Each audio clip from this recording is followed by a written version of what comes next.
Hello everyone, Phoenix Knight here. Welcome to the channel, and welcome back to the Summer of Lovecraft. We're back from Space and Zaya, Legends of a Drift System last week, closing out Space Month, and we had the campaign intro for the Summer of Lovecraft earlier this week. Now it's time to jump into the Summer of Lovecraft with the first leg of the campaign, Eldritch Horror. In this game, we're looking into the mysteries of the Ancient Ones, trying to prevent them from waking up. Our goal is to solve some number of mysteries before the Ancient One wakes up. Right. Or we're all eliminated. If the game is going catastrophically bad, we'll probably wrap when the Ancient One wakes up. And per the rules of the Summer of Lovecraft, if we wrap the game this way, we won't replace the investigators. We only replace the investigators if they're eliminated, whether by getting knocked out or driven insane in this game. Anyway, let's start by meeting the Eldritch Horror versions of the cast of characters, and we'll start with our opponent for the Summer of Lovecraft, Nyarlathotep. As you might recall, each Ancient One is unique in terms of special abilities it has, how it modifies the cultists, and other things on the sheet. So we start off with a Doom of 12, which I'll point that out when we get over to the board. The cultists for Nyarlathotep involve a Will -1 check. You take 0 sanity, but there's a special effect on that, and I'll get to that in a minute. Straight strength test, 1 health to kill them, and a toughness of 1. But if you fail the will test, gain a corruption condition. If you already have a corruption condition, gain 1 Eldritch token instead. And as we can see from the first ability on Nyarlathotep, that's very dangerous. When you have Eldritch tokens equal to 2 or greater than your maximum sanity, you're devoured. And when two mysteries have been solved, investigators win the game. When Nyarlathotep awakens, flip this card and resolve the Nyarlathotep Awakens effect on the back. Which, as I've mentioned, unless the game is somewhat salvageable at that point, then we're just going to wrap the game and eat the L. And then on a Reckoning, which is what that symbol is, and this one helps remind us that there is a Reckoning active, investigators as a group gain Eldritch tokens equal to half the investigators, which in this case is 2. Then a little bit of flavor text on here. He has many names and wears many faces. He alone of the outer gods walks the earth, the puppet master pulling the strings of 1,000 cults, wearing the masks of 1,000 gods. Setup has been done already. Set aside all Nyarlathotep special encounters, and the Mythos deck's also already been built. So typically the number of mysteries we need to solve in a game of Eldritch Horror is 3. Nyarlathotep is one of 3 Ancient Ones to require a different number. Haster also takes 2, and Rise of the Elder Things takes 4. Speaking of a playthrough of this against Haster, I did play against him back in August of last year. So it's almost been a year already. Was that August or September? I want to say it might have been the end of August, but I'm getting a little bit off topic there. But as you'll find out from this playthrough, when an Ancient One only takes 2 mysteries to solve, those mysteries are generally harder and more involved. But I'm getting a little bit ahead of myself. Anyway, let's go meet the investigators next. Here's our first investigator, Rita Young, the athlete. We'll zoom in on her real quick. As an action, you may spend 1 health or 1 sanity to gain 1 talent condition. Add 1 to the result of each die rolled as part of an injury, illness, or madness condition. 7 health and 5 sanity, which I'll go ahead and set up now. 7 and 5. A little bit of flavor text. You got a bone to pick? Fine by me. I don't need your permission to leave you in the dust. Stat line of 3 lore, 1 influence, 2 observation, 4 strength, and 3 will. Then we have a little bit of a story on the back. Why did I think Rita started in Sydney? She actually starts in Shanghai. Which means I told the I told that story wrong last week, so Rita... So, to get from Arkham to China, Rita probably would have still taken a similar trip. The destination would have just been different, but anyway, getting a little bit off topic here. So this does not want to focus for me. Alright, I'm just going to hold it like this, pretend that this text doesn't exist for the time being. Clocks do not lie. In the past, people said hurtful things to Rita. They threatened her. But since she started running competitively, Rita has only cared about the clock. Most of the time, it says that Rita is faster than the rest. It says she is stronger and has trained harder. Now, she competes around the world and has attracted some unwanted attention. The prejudices of certain esoteric cults cannot tolerate her successes. They plan to make an example of her, but they will have to catch her, and the clock says they cannot. Rita starts off with a rugged condition and a clue. We've got the clue already, and we'll take a look at the rugged condition. You may re-roll one die when resolving a strength test. Once per round, if you would lose 2 or more health, prevent 1 of that health loss. Then flip this card. Generally, a lot of these cards are double-sided, so we're only going to flip them when a game effect instructs us to. Anyway, last up, we'll take a look at Rita's personal story. Through prejudice. When times have been tough, you have kept your head held high. Sure, it was just people before, but people can be monsters of a sort anyway. This is your time. When you defeat a non-epic monster during a combat encounter, place that monster on this card. Then, if the total toughness of monsters on this card is 10 or greater, discard this and gain the comeback reward. When you only have 1 health or 1 sanity, discard this card and gain the Leave Me Alone consequence. I won't go through what either the reward or the consequence does until we unlock them. So we want to send Rita into combat, which means getting her a weapon as fast as we can is probably going to be a top priority. But anyway, that will do it for Rita. Now let's go meet our second investigator. Our second investigator is Rita's roommate at Miskatonic University, Amanda Sharp, the student. As an action, you may discard any number of talent conditions to improve 1 skill of your choice for each talent condition discarded. If you would improve a skill, you may gain 1 talent condition instead. 6 health and 6 sanity, let's go ahead and set that up.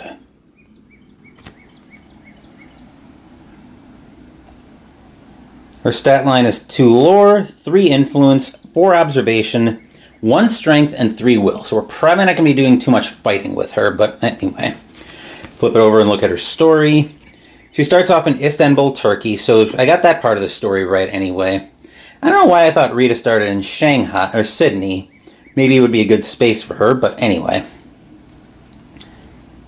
Ever since she laid eyes upon that painting, Amanda Sharp has been hearing voices in her head and seeing emerald cities deep beneath the ocean in her dreams.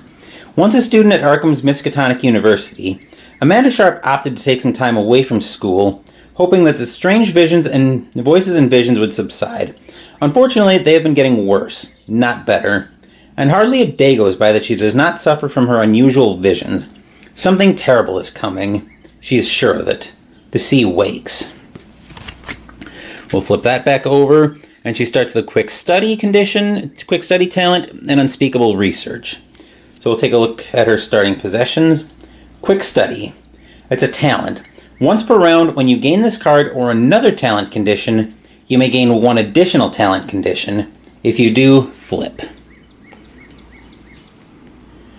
Okay, and then we'll take a look at her unspeakable research.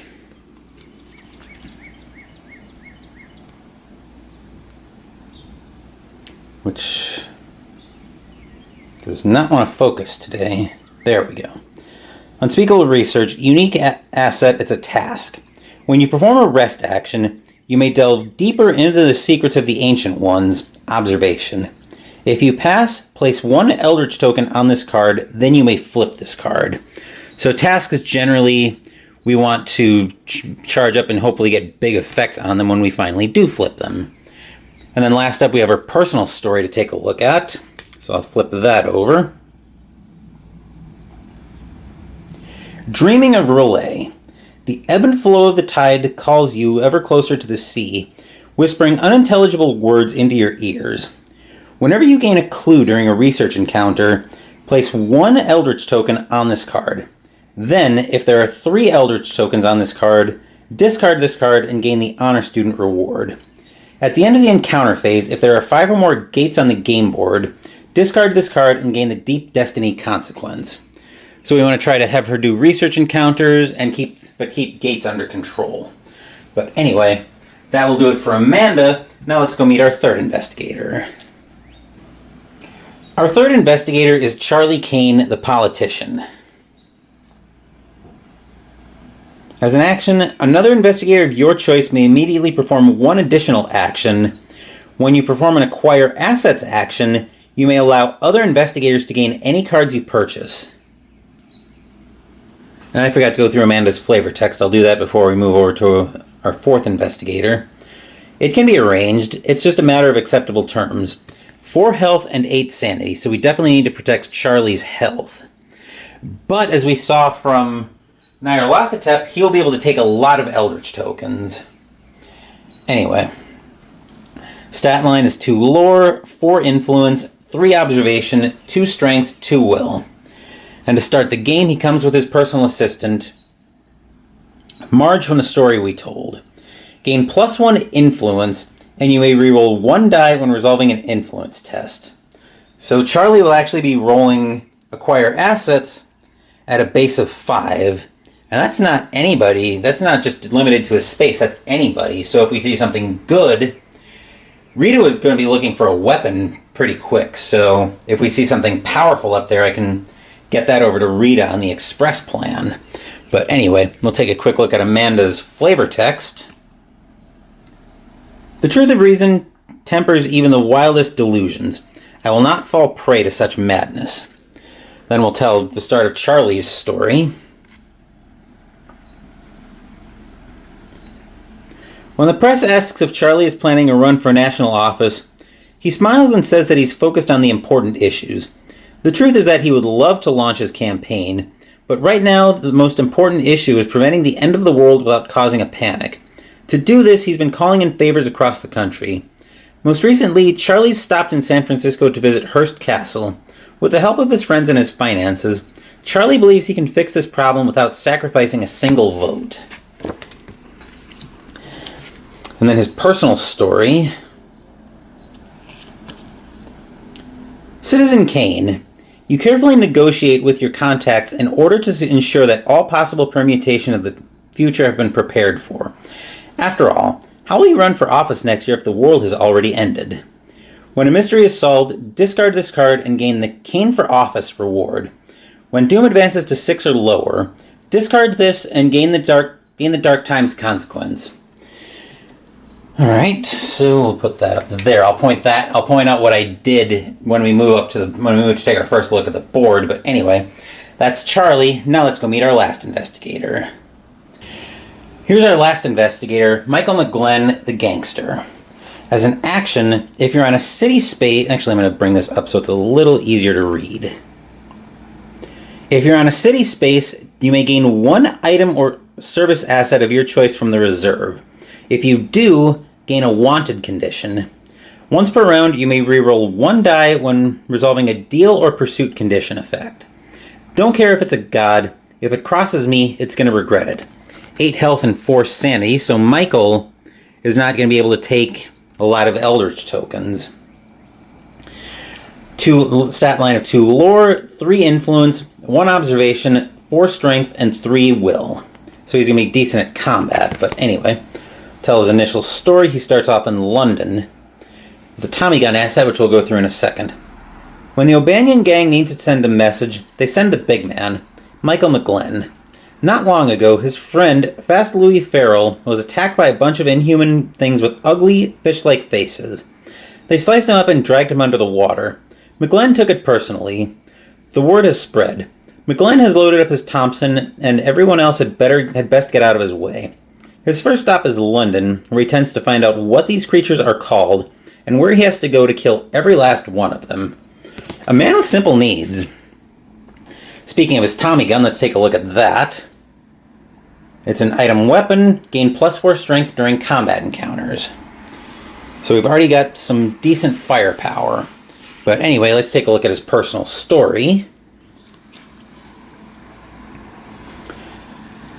Oath of Vengeance. Louis was more to you than a friend. You were going to make damn sure they pay for what they did to him. When you defeat a non-epic monster during a combat encounter, place that monster on this card. Then, if the total toughness of monsters on this card is 10 or greater, discard this card and gain the For Louis reward. At the end of the action phase, if you have 2 or more deal and or pursuit conditions, discard this card and gain the On the Run consequence. So that could be a perilous personal story, but anyway, that's all 4 of our investigators. So now let's go take a look at the board. Forgive the slight long shot. Again, I'm still getting the feel for the new space, and this is the first time I've played Eldritch Horror with a sideboard on camera.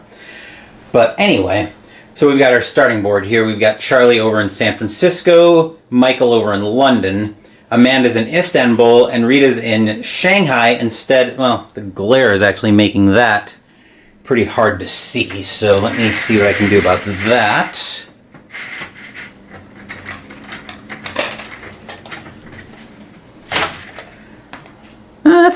That's a little better. But yeah, like as I was mentioning, we've got Rita over here in Shanghai rather than down here in Sydney like I thought she started in. And then we've got Egypt over here. This is probably where we're going to end up going up top for the Mythos phase as well. But anyway, so I mentioned the sideboard over here, the Egypt board. The way we get to that is we can get to that from 4 spaces. We can get from space 10, the pyramids, the Heart of Africa, or space 17. So we'll zoom in on the... So let's actually zoom in on the Egypt sideboard so you can see what that's all about. I always do this when I'm playing with sideboards, but once again, I derped and forgot to set aside the monsters that are called for as part of setup. But anyway, so during setup, set aside a mummy, a sand dweller, and a spawn of sabak. So I've done those now. Once per round during the action phase, an investigator may move along any number of interconnected local paths without performing an action. So the local paths are the black dotted lines. You can see there's one from space 10 to the Sahara Desert where we can improve skills. The pyramids has 4 connected to it. Alexandria can give us glamour spells, which we probably don't want too many of. The Bent Pyramid has a chance to give you artifacts. Cairo lets you gain relic unique assets, and both Cairo and Alexandria are also city spaces, so we can do all the city actions on there as long as there are no monsters there. Tel El Amarna, which can let us gain clues, and then the Nile River to let us recover health and sanity. The Nile River has a local path to the Heart of Africa. So that's how we can get over to the board. Unlike on space 10, the Heart of Africa, and the pyramids, if we try to get to the sideboard from space 17, that would cost us an action. So that's just something to think about there and be somewhat careful of. But anyway, we'll also take a look at the prologue that's bringing that out. Under the pyramids. Bruised, dehydrated, and short of breath, you lean against the limestone pillar, gasping for air. Behind you, a black pit in the sand reveals the entrance to some lost passage beneath the pyramid. Your skin is raw and bloodied where the ropes chafed you. By luck, you escaped. But soon, your captors will notice your absence. The roar of some profane creature echoes forth from the pit, and you fear that your presence here has not gone unnoticed. During step 5 of the setup, determine the Ancient One set at the Egypt sideboard. After resolving setup, if Neferenka is the Ancient One, he is not. And if Neferenka is not the Ancient One, set aside all museum heist adventures, then draw the Framed for Theft adventure. We'll go through that when we actually finish setup, but that's how we're bringing the...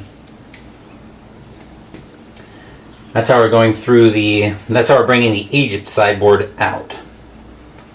But anyway, getting a little bit ahead of ourselves there. So I think that's everything I wanted to talk about for the board. But as you can probably see, like I said, this is the first time we're playing with the sideboards, and the Egyptian flavor for Eldritch Horror is indeed provided by the Egypt sideboard. Nyarlathotep himself actually doesn't require the sideboard. Like I mentioned, that's Neferenka who requires the sideboard. But Nyarlathotep has been linked with the Egyptian setting in the past. So we're going to use it for this campaign. Anyway, as usual, we have a little bit of setup to finish up, so let's move back up top to finish that up. Okay, I lied. The first part of finishing up setup will actually take us over to the reserve. So we have the top for the first 4 cards for the reserve ready, so let's take a look at what we've got up here. First up, a sledgehammer for 2 successes. Gain +1 strength and +2 during combat encounters. Then next up, occult text for 2. Gain +1 will during combat encounters, and monsters you encounter lose physical resistance. Next up, a Vampiric Talisman for 2 successes. Gain +2 strength during combat encounters, and when you defeat a monster during a combat encounter, gain 1 focus. And Silver Twilight Ritual for 3 successes. When you gain this card, immediately retreat Doom by 1, then discard this card. So there's definitely some good stuff. And Charlie, you may allow other investigators to gain any cards you purchase. Ooh. So that means Charlie can just basically pass stuff out. Probably using Marge to make deliveries, but I'm getting a little bit off track there. So now that the reserve's been set up, now let's move back up top to finish setup. Okay, so we spawn our starting gate for the game, which means this one's going to start us right on top of Charlie in San Francisco. I'll slide that up there. Charlie is probably going to have to get out of San Francisco PDQ, but anyway, we need a monster to go with it.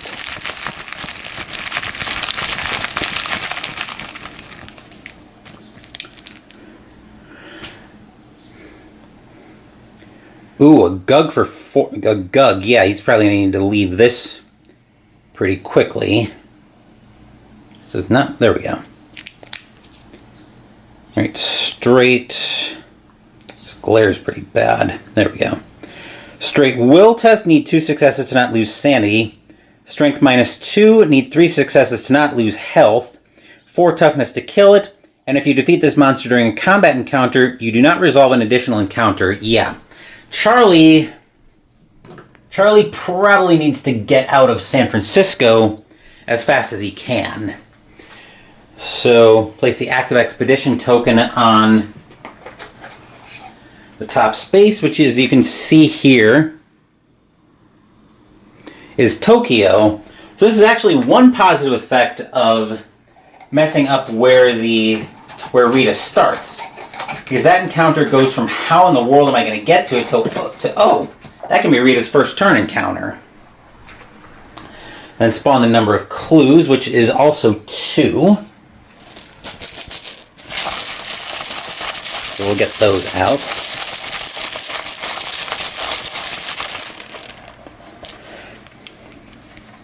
Now, before I go through where these clues are going to be spawning, you can probably hear that I'm not using the cardboard clues that came with the game. What I'm actually using, and we'll actually use this to go through where the clues go, Space 15 and the Nile River. So Amanda's got a decent way to get... Amanda can probably get to work her way to these clues. But anyway, as I was saying, these aren't the clues that actually came with the base game. These are that came with the game and the expansions. These are actually clues that came from a store on Etsy called By Your Command, and I'll link to their Etsy store in the description of the video down below. So anyway, the Nile River is up over here, and Space 15 is down here in South Africa. Alright, then we draw a mystery, and I'm going to have to move some of these. So I'm going to bring this over here where I can get at it a little more easily. And then these are our mysteries, so we'll give this a quick shuffle.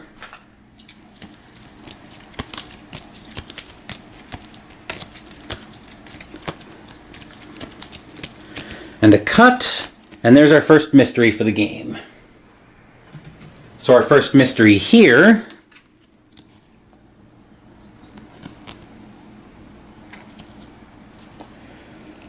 Order of the Bloated Woman. Sir Aubrey Penbrew, a devious mastermind with ill intentions, has been spotted in China. Your search leads you to Shanghai, where the Order of the Bloated Woman works to achieve some dark purpose. When this card enters play, set aside all Order of the Bloated Woman adventures, then draw the Eye of Darkness adventure. Okay, so that is... which one? Bloated Woman. Here we go. Alright, so those can go back. And then I believe, yes. Okay. So here's our first, here's the Eye of Darkness adventure.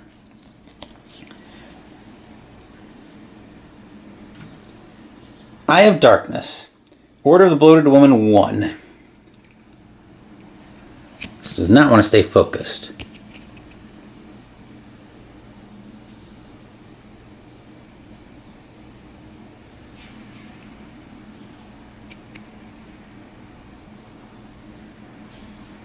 You were contacted by a stranger with a dark past, a man named Jack Brady. Together, you work to uncover the true ambitions of the Order of the Bloated Woman. When this card enters play, place an adventure token on Shanghai. When this adventure is completed, draw the Grey Dragon Island Woman adventure. At the end of the Mythos Phase, investigators on Shanghai may spend clues equal to half the investigators, aka 2, to gain the Eye of Darkness unique asset and complete this adventure.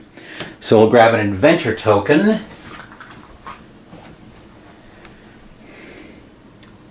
And we'll put that on top of Rita in Shanghai.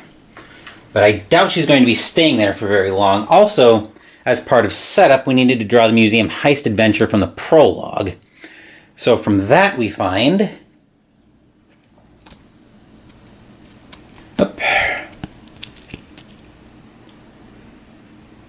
Framed for Theft, Museum Heist 1. The Talisman of Wadjet, an amulet meant to protect the pharaohs in the afterlife, has been stolen. The police suspect a man named Eric Weiss, but your gut tells you he is innocent. When this card enters play, place an adventure token on Cairo. I'll do that after I finish going through this.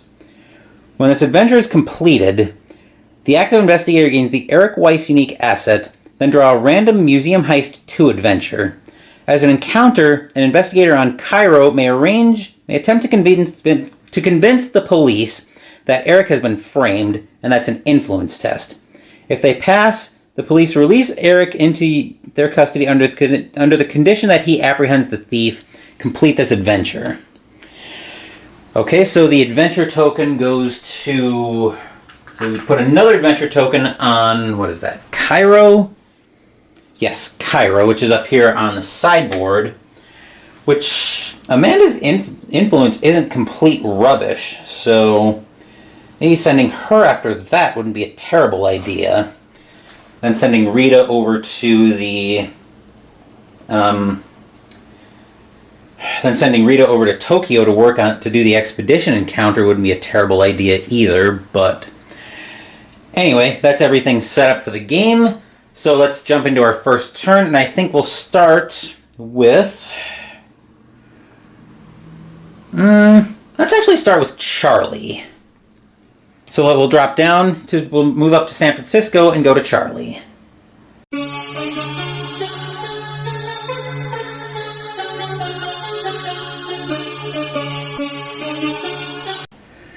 We're bringing the dice tower into shot because Charlie is going to Gitfo from San Francisco. The only question is, where do I want to send him?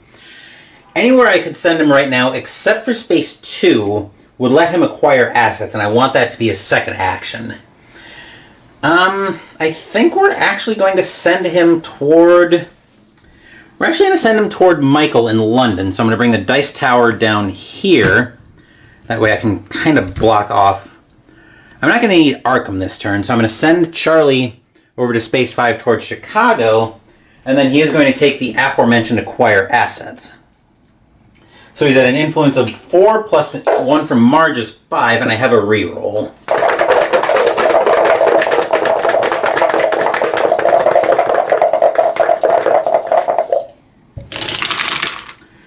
That is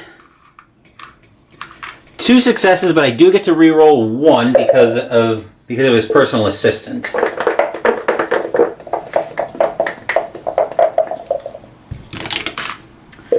That is only 2 successes. So we'll jump back down to the reserve, which is not that far, just a slight camera adjustment here.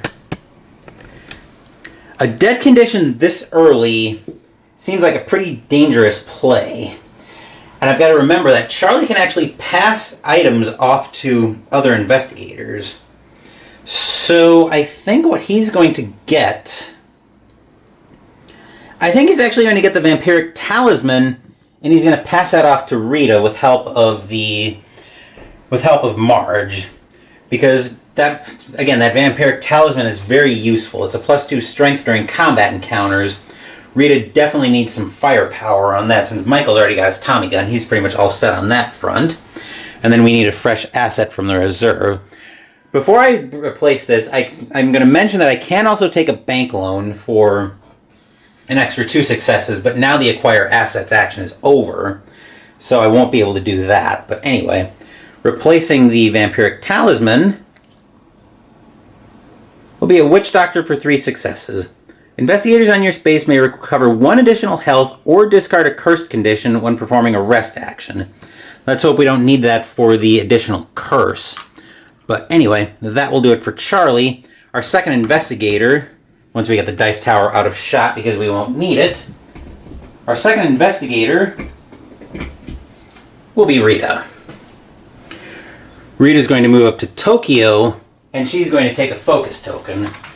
A focus token... Focus tokens you can spend in this game for a reroll of 1 die per focus token, and you can have up to 2. Anyway, we'll give Rita the 2. That will do it for her. Now we'll move down and make Amanda our 3rd player. For action 1, Amanda will move down to the pyramids, and then a local path will take her over to the sideboard, which I will just... Actually, we will make a full transition over to the sideboard.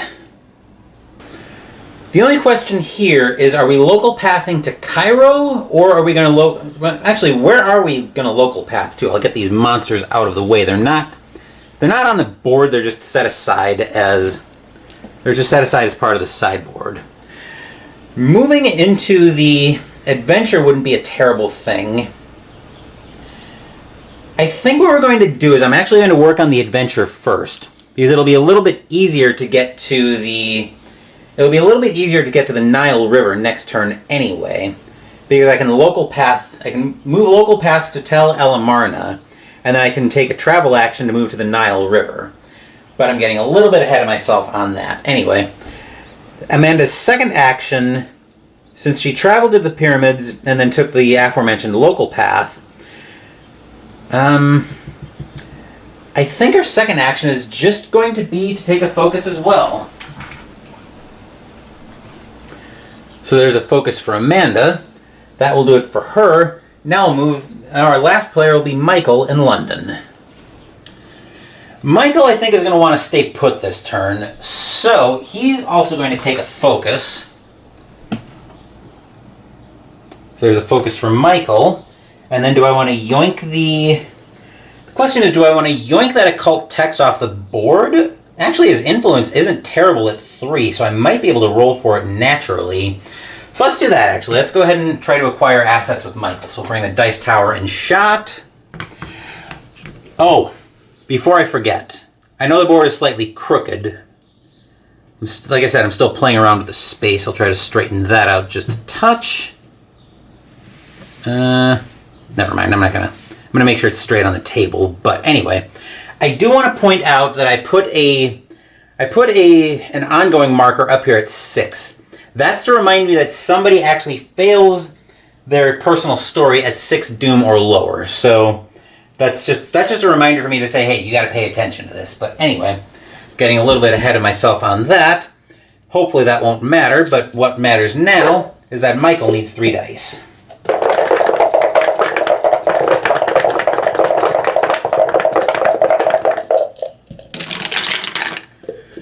That is a total of 1 success, but maybe a little early to use a focus still, I think I could take a debt condition as well. But for a 2, I'd rather use the focus and try to re-roll it. I mean, that occult text is probably worth 2 successes, but it was probably worth a debt condition. But it seems a little early to take a debt condition. That's 1 success.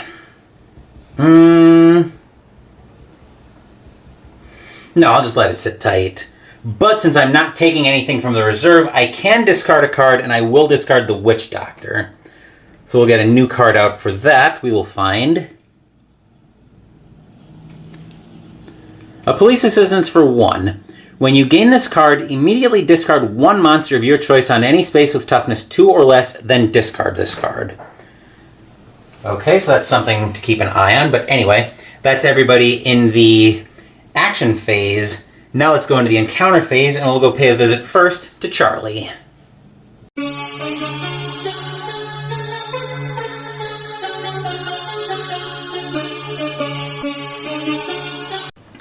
Charlie will have a generic city encounter because that's the only option he has.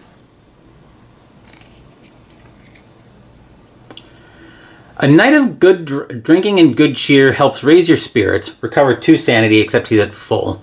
While you are celebrating, you hardly notice that you are being robbed. Observation.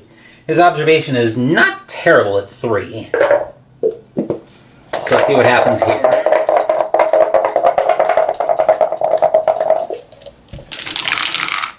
He does pass with flying colors, so I won't bother about the fail condition on here. But thankfully it wasn't going to affect us at all anyway, but once again, getting off topic there. But anyway, let's move over next to Rita in Tokyo. Rita's going to have our first expedition encounter of the game. Probably not the last, though, but once again, I'm getting a little bit ahead of myself in Tokyo. Just outside the Imperial Palace, you have discovered concrete covering the entrance to an underground chamber. It must have been part of the Edo castle that once stood here. You struggle to break the concrete apart. Strength. Rita's strength is 4.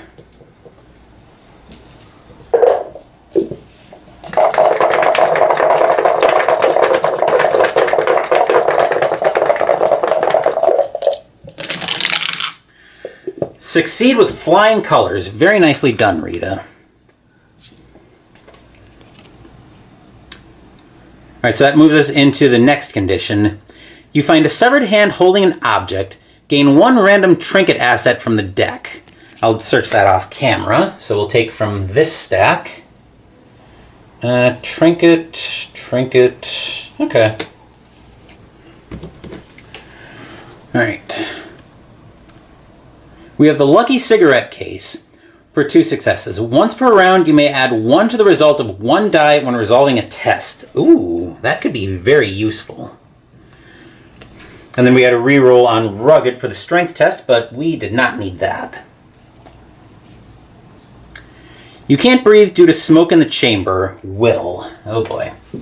Well, Rita's will is actually pretty good at 3. So let's see what happens here.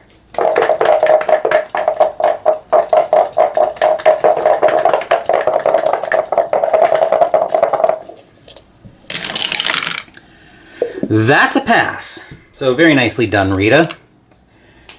Let's take a look at what we get for passing. If you pass, you find a Temple of Cthulhu. Advance the active mystery by 1. Ooh. Okay, so the way advancing the active mystery works on Nyarlathotep, but I will double check this, is I think we just put an Eldritch token on our currently active adventure. So, yeah, we'll be moving over to Amanda next, but I'm going to take a minute and double check that. So we'll move over to Amanda. So just like I thought, when Nyarlathotep is the Ancient One, you do put an Eldritch token on the active adventure. So that's kind of what I thought, but I wanted to double check it just to make sure. Anyway, Amanda is going to try the encounter from the Egyptian sideboard adventure. That's an influence test. And her influence is also pretty decent at 3.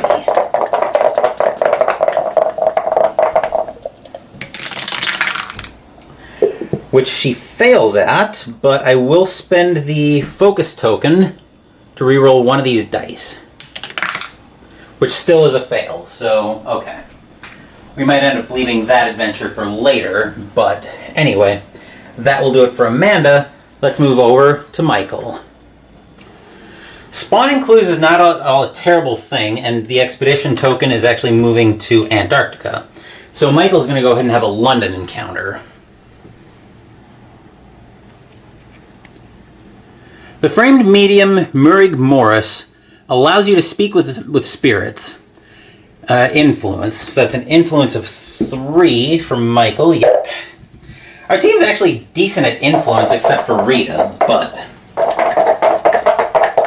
anyway, getting a little off topic there.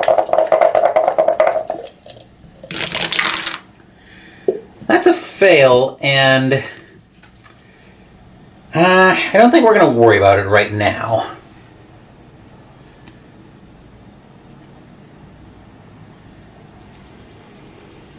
Come on.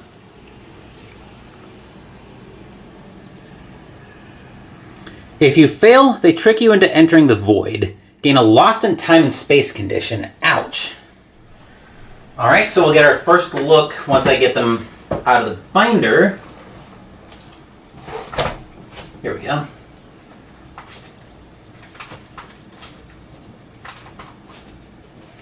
Yes, I store a lot of this stuff in binders because there's just so many cards. I try to keep everything somewhat organized, but these are the lost in time and space conditions. We'll give it a cut, and we'll take that one.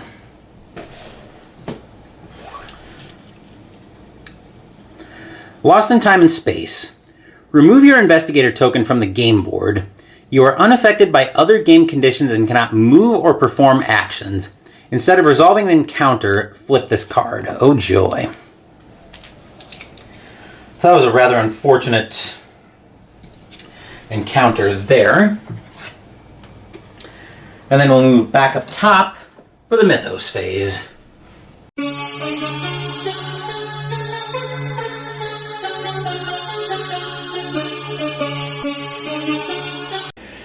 We're back up top for the Mythos Phase, so we get our first card from the Deck of Doom. And we find a rumor already. Oh, this is going to be fun. We spawn clues first, so we get 2 more clues.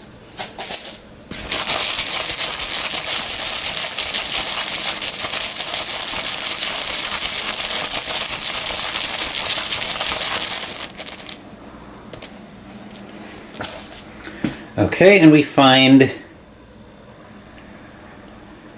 space 4 in the Himalayas. Looks like 1 up on top of Charlie, and then the Himalayas not too far from Rita. But I'm getting a little bit off topic there.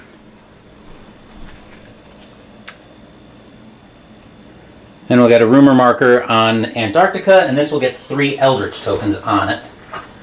So our rumor is coming out right away, which I don't like, but it can't be helped. But let's take a look first.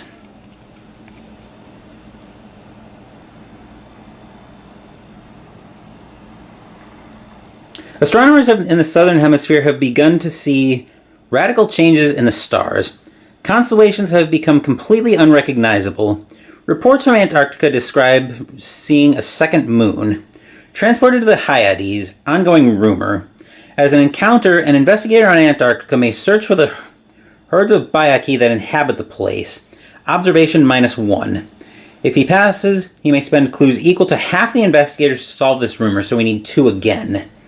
When there are no Eldritch tokens on this card, each investigator loses 2 health and 2 sanity, impairs 1 skill of his choice, and gains 1 injury condition, 1 madness condition, and 1 bane condition.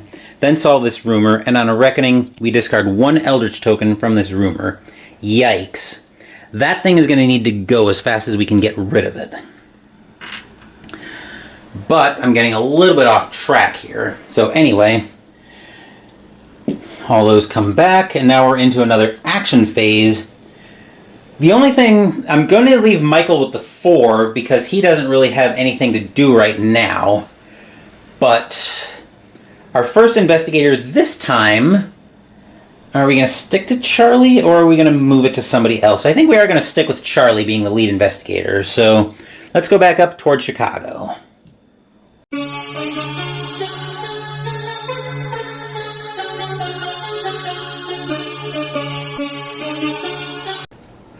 I was deciding what I wanted Charlie's other action this turn to be. Whether I was going to get him a focus or get him a travel ticket. The only travel ticket I could get here, though, is a train ticket. And given that if this works, I'm going to need to send him in this direction, basically, and you need to send him toward Rita. I don't think a train ticket's really going to help him out much. So his first action is he's going to take a focus. There's the focus for Charlie. And then he's going to move up to space 4 up in the Canadian wilderness. Anyway, that will do it for Charlie. Now our second investigator will be... I think our second investigator will actually be Amanda this round.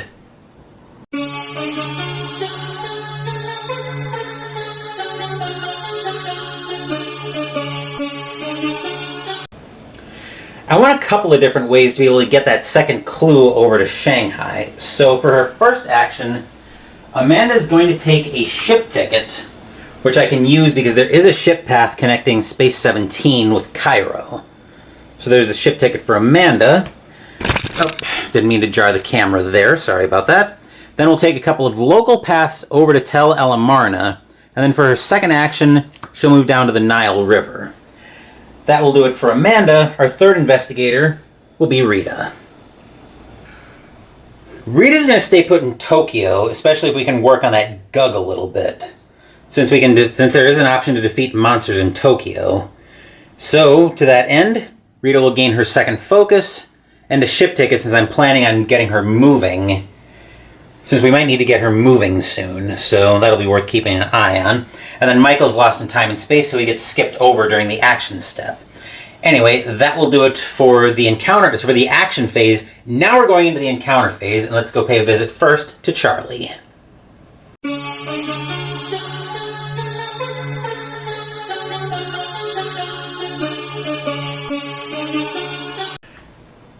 Charlie is having a research encounter on a wilderness space, so let's take a look and see what he's got.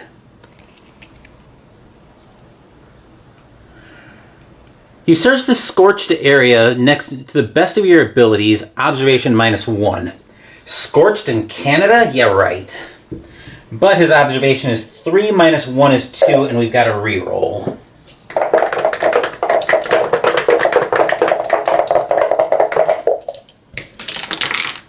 Which we do not need.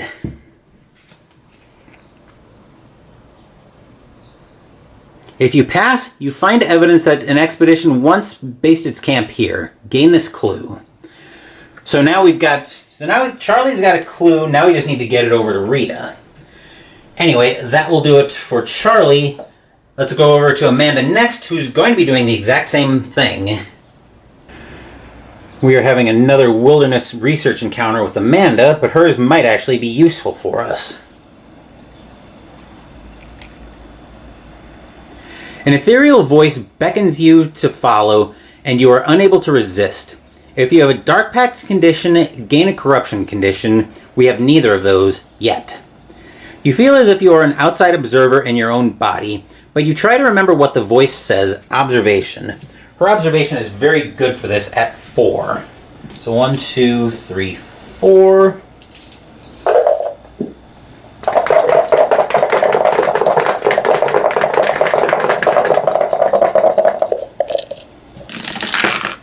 One fell out, but I see 2 successes in there. So,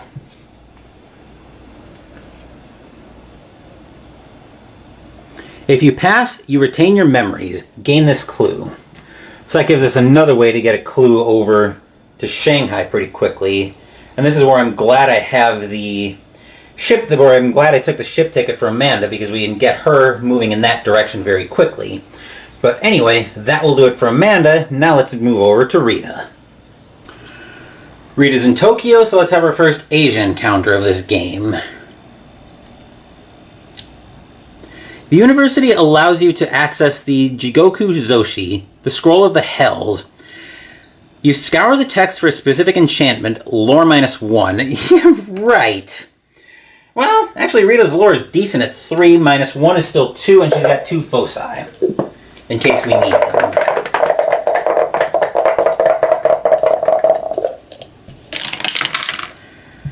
We'll use 1, and get there. Nice.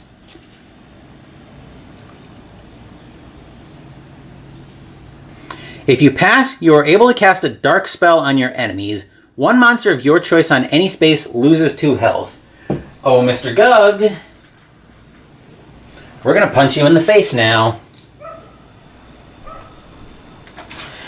Anyway, a nice productive encounter for Rita. Now, we'll drop down to Michael's play area and see how badly this lost in time and space condition is going to cause him problems. Once I get that, okay. Now down to Michael. Alright, Michael is lost in time and space. Let's hope this doesn't come back to bite us.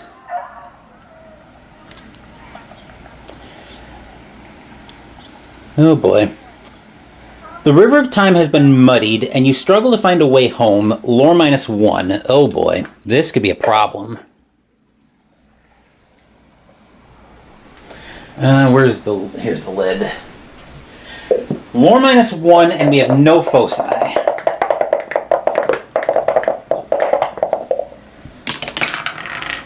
A 3, that's a problem. Okay, so if you pass, which we didn't.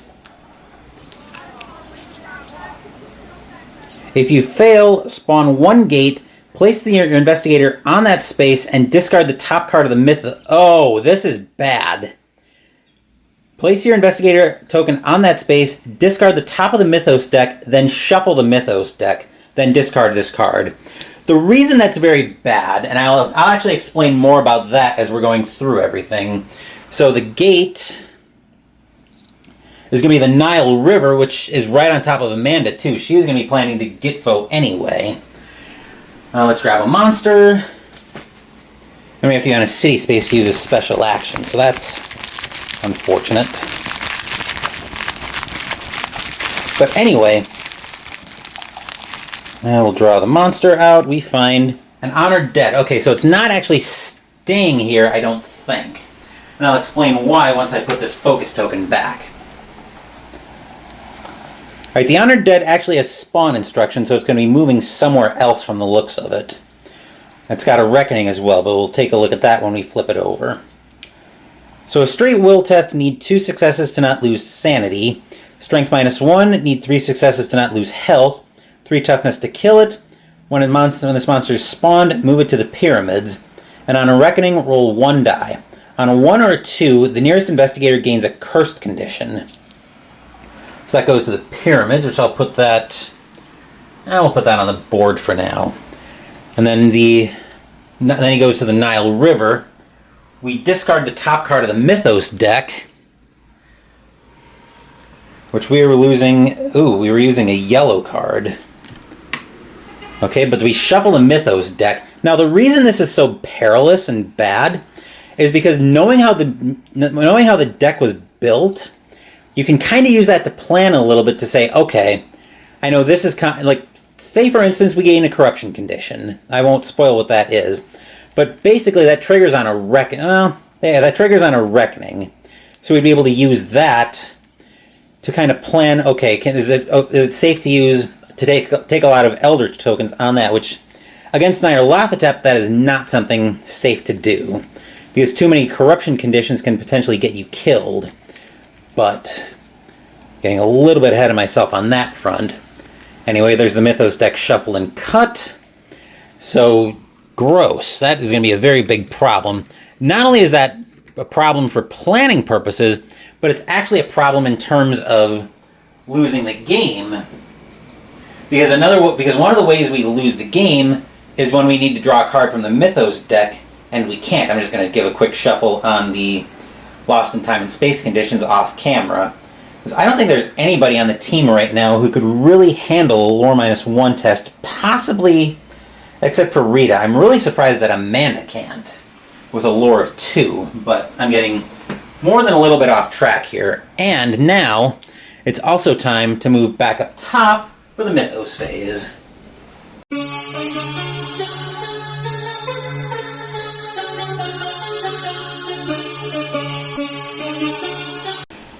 Partly a productive Mythos Phase, but also kind of a disastrous one because we just shuffled the deck, so I have no way of knowing what this is. This could be our second rumor for all we know. It is not. So we advance the Omen coming up here. We have 1 blue gate, so Doom advances by 1. I think San Francisco is a green gate, but I'm not sure off the top of my head. I'll have to wind over here a little bit to check. And yes, San Francisco is a green comic gate, so we only have the 1. Just wanted to double check that real quick. So I can push the paper back just a touch. Okay, that's just enough for me to get out. Good. Alright. Then we have a Monster Surge, which gives us 2 monsters on each blue gate. So yeah, I think Michael and Amanda... Well, depending on what these are, Michael might stay. Amanda is definitely planning to get Bo. Although going to try to chase down the Honored Dead at the Pyramids might not be a terrible idea for Michael either, but getting a little bit ahead of myself there. So those are our 2 monsters that are going onto the gate. So first up we have Amigo, which has a Reckoning. So straight will test, need 1 success to not lose sanity. Strength -2, need 2 toughness to not take damage. 3 successes to 3 toughness to kill it. Discard the nearest clue token and move this monster to that space. If you defeat this monster during a combat encounter, gain 1 artifact. Ooh. And we have a Hound of Tendolos, which also has a Reckoning. Straight will, 2 successes to not lose sanity. Strength -1, 3 successes to not lose health. 3 toughness to kill it. And move this monster to the nearest space containing an investigator on a Reckoning. Then an investigator on that space immediately encounters it. This might actually be worth having Michael at least stay put to try to deal with some of those monsters. Then coming back to our rumor, or coming back to our card, we get clues. We get 2 more clues as well.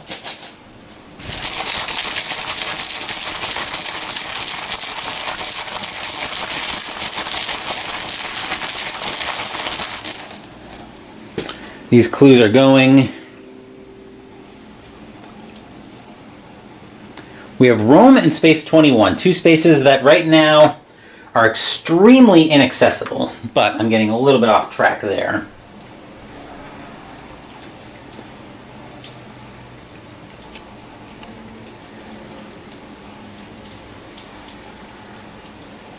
The arcane forces that have ripped holes in our world have pulled too hard, and reality shudders under the strain. Doorways no longer lead to their accustomed destinations. Familiar windows now reveal strange, unrecognizable vistas. Dimensional shift event. Discard each dream portal, yada yada yada. Discard each gate on the game board, then spawn a gate for each gate discarded. Yikes. Alright, so we discard San Francisco and the Nile River, and we spawn 2 new gates, which also come with monsters. So our first gate we're spawning is Relay Space 3, so that's all the way out over there. And then we need a monster to go with it.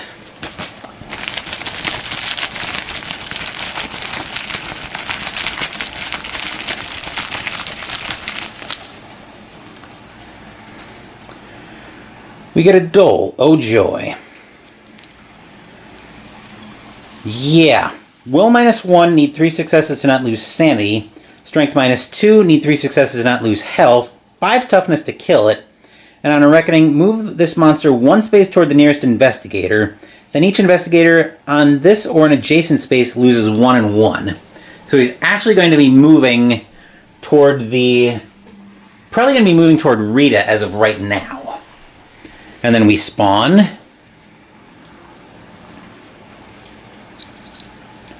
Cairo, which is up here on the sideboard, and then we need a monster to go with that as well.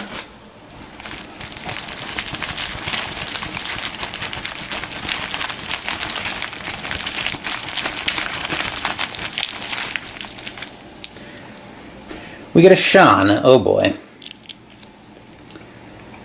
Will -1 on this horror check. You need 2 successes to not lose sanity.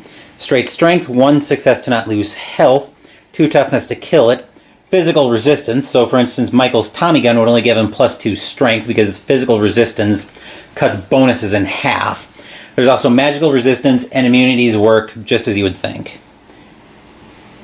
If you lose sanity from the will test, advance doom by 1 unless you spend a clue, and on a reckoning, we discard the nearest clue. Right. So, that kind of went crazy on us in a hurry. But our first investigator for this turn, we'll move all these back.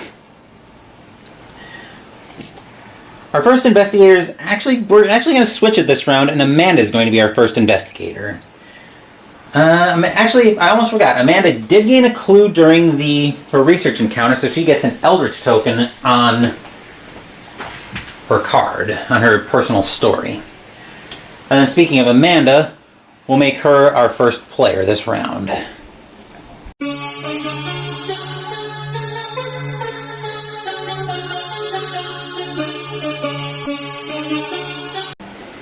Amanda was on the Nile River, but she took about 2 seconds to nope off on a local path to the heart of Africa.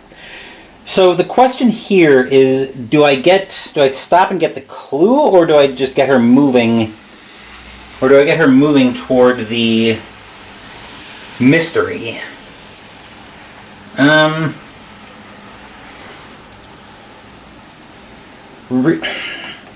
If I have Amanda go to Space 17, Rita could meet her there and then work on some of the clues around the board, but getting a little bit off track there. So I think for now, action 1 for Amanda is going to be to take a focus token.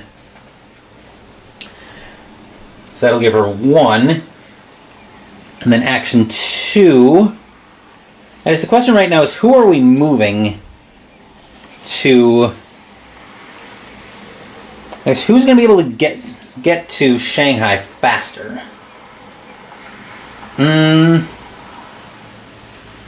Charlie takes a ship ticket. You need to take another ship ticket next turn, but he could get to Shanghai this turn, and he could get to Shanghai next turn.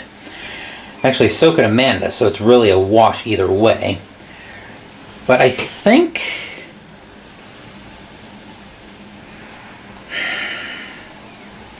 Amanda is actually going to stop off at Space 15 so she can work on her personal story. Anyway, that will do it for Amanda. Now let's move over to Michael as our second player.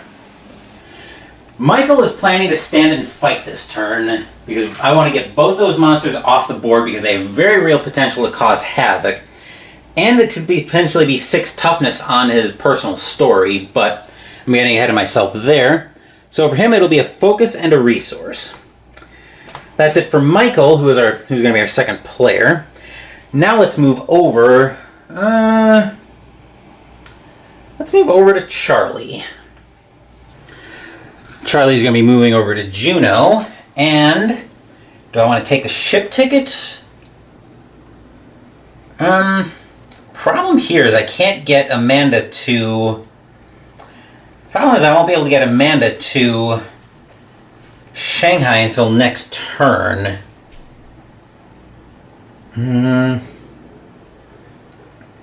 Actually, I might be able to. I need to take another ship ticket to take a little roundabout route, but I can get her there next turn.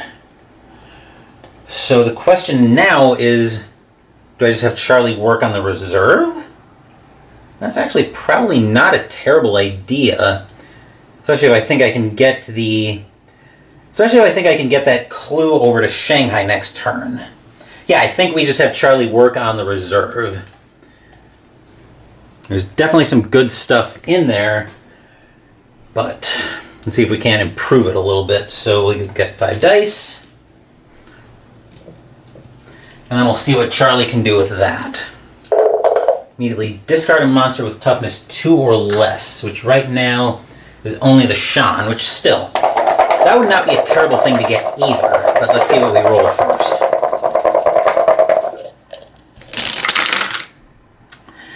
No successes, but I'll go ahead and re-roll one of these. And still get Bubkiss. Okay. Well, I do like everything in the reserve right now, so I think we're going to leave that alone. And then our last investigator this round will be Rita. Rita, I think right now is still kind of in sit-tight mode. But Rita's actually going to take her second focus, so she's maxed out on those. And then I'm going to give her... her influence is garbage at 1. So I think we just give her a... Sending her down to Sydney wouldn't be the worst thought in the world. I think we're just going to move her over to Shanghai? Yeah, we're going to move her over to Shanghai. I'm going to gamble because sometimes these location encounters can give you clues.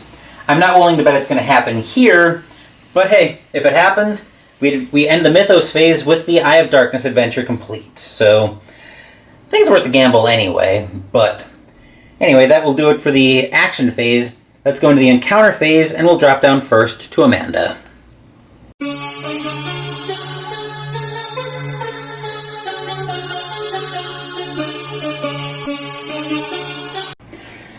This time, Amanda gets to have a city encounter, a city research encounter. So let's take a look. You climb your way up the political chain, hoping to place yourself in a position to affect the change in a rapidly darkening world, but you find that few can achieve power without sacrificing their innocence. You may gain a corruption condition to gain this clue and improve influence. Her influence is 3. A corruption condition? We need clues though, so I do want to keep that in mind. I do need to keep that in mind. Which I think we are going to gain the corruption condition. It's probably a little bit of a gamble, but we're going to be gaining these at some point anyway. Might as well gain it. Might as well gain the corruption condition when we're ready to gain it, not when the game's going to force it on us. But anyway.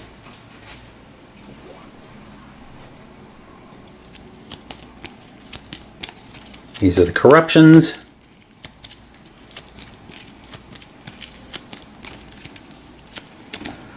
There's our corruption condition. And we'll take a look.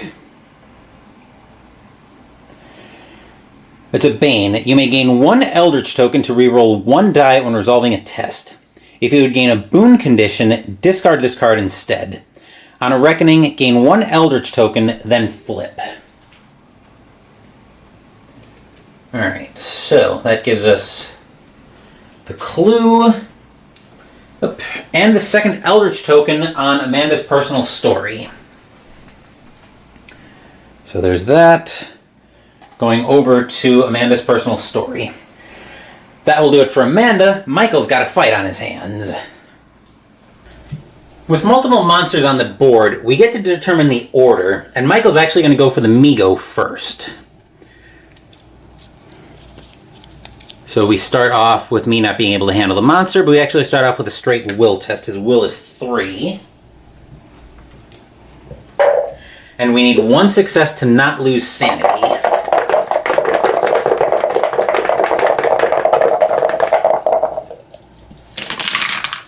Which we get, barely. Then a strength -2. He's got a base of 4 plus 4 for the Tommy Gun's 8 minus 2 is 6. So 4, 5, 6. We need 2 successes to not lose health, but 3 gives us an artifact.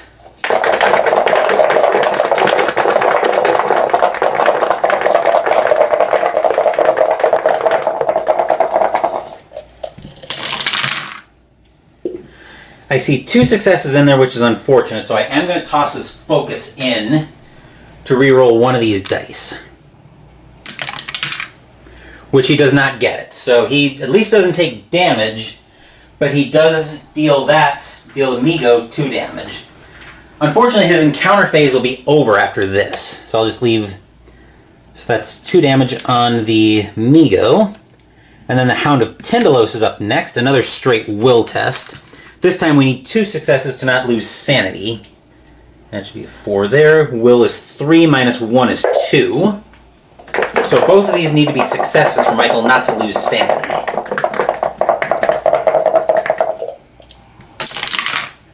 Which 1 is, so he loses 1 sanity. And then Nyarlathotep deals with maximum sanity. Okay, so this isn't making it just that easier to get devoured. So this time this is a strength minus 1 test. So 8 minus 1 is 7 this time. So that's 2, 3, 4, 5, 6, 7. This one I need to take out so it doesn't start causing us a lot of problems. Because it's going to keep moving around on us if we're not careful.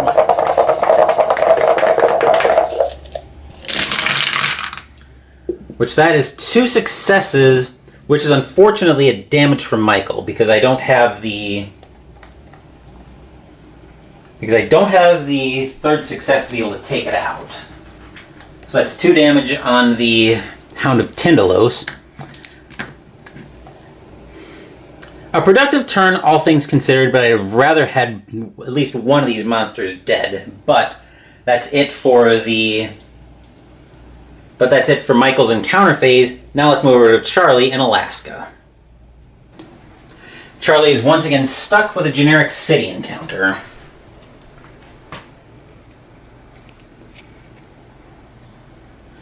A gravestone has been defaced with strange symbols, lore. His lore is 2, and we do have a reroll if we need it, which we might.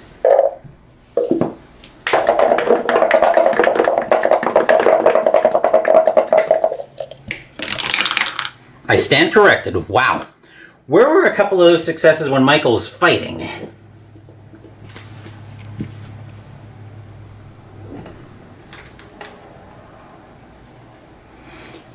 If you pass, the symbols lead you to buried treasure. Gain 1 random magical asset from the deck. And I won't bother with the fail condition, but anyway. Here's our first magical condition, or magical asset. And the way you can tell what type of asset it is by the keyword in the middle of the card in bold. So, Trinket Magical.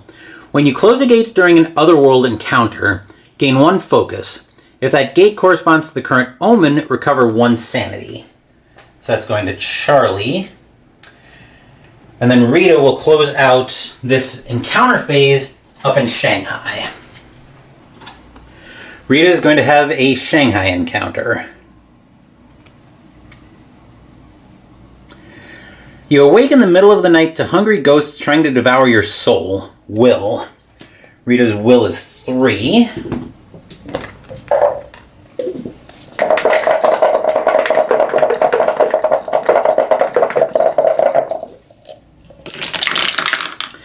That's 2 passes. That'll work.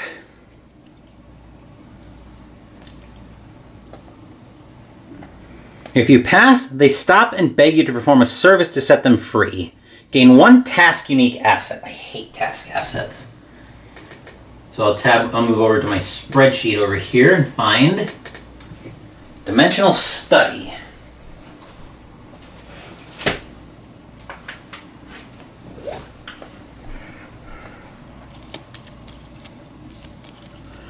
I'm going to need to change the battery soon from the looks of it. I can probably get through this Mythos phase before I do that. Alright, so there's our Dimensional Study. Once per round, when a gate is closed or discarded, you may spend 1 clue to place 1 clue on this card, then you may flip. Okay, so that's for Rita. And then that will do it for the encounter phase, so let's move back up top for the Mythos phase.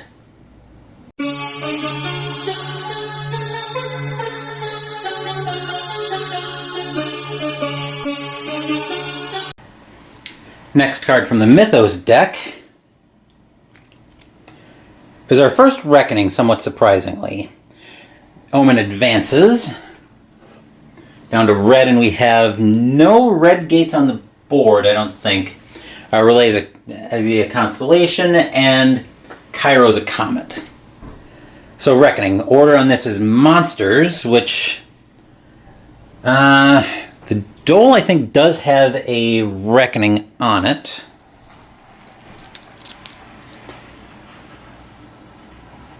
Yes, moves one space toward the nearest investigator. 1, 2, 3, 4. 1, 2, 3. So it's actually Rita, so he's going to move to Sydney. The Honored Dead. Roll a die on a 1 or a 2. The nearest investigator becomes cursed. So I didn't think we needed the dice tower, but we do. So on a 1 or 2, Amanda becomes cursed, and that's not something I want to see right now, but I don't think there's really much I can do about it. And of course, Amanda becomes cursed. That's unfortunate, but...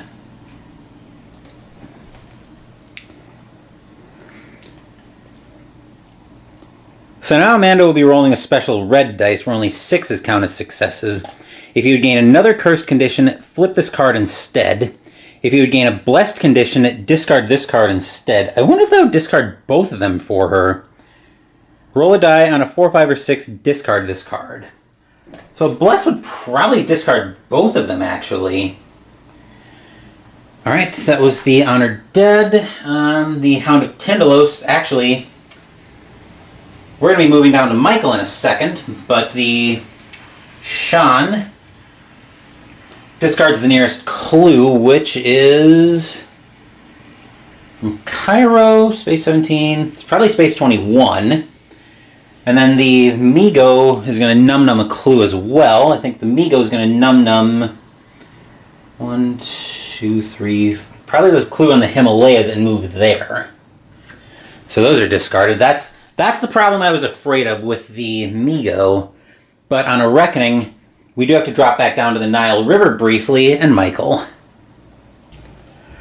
One good thing about the way this monster's worded, if it says encounter, it does count as a combat encounter. So I will be able to put it on his personal story, assuming I kill this Hound of Tendolos right here. But anyway, once again, straight will is 3.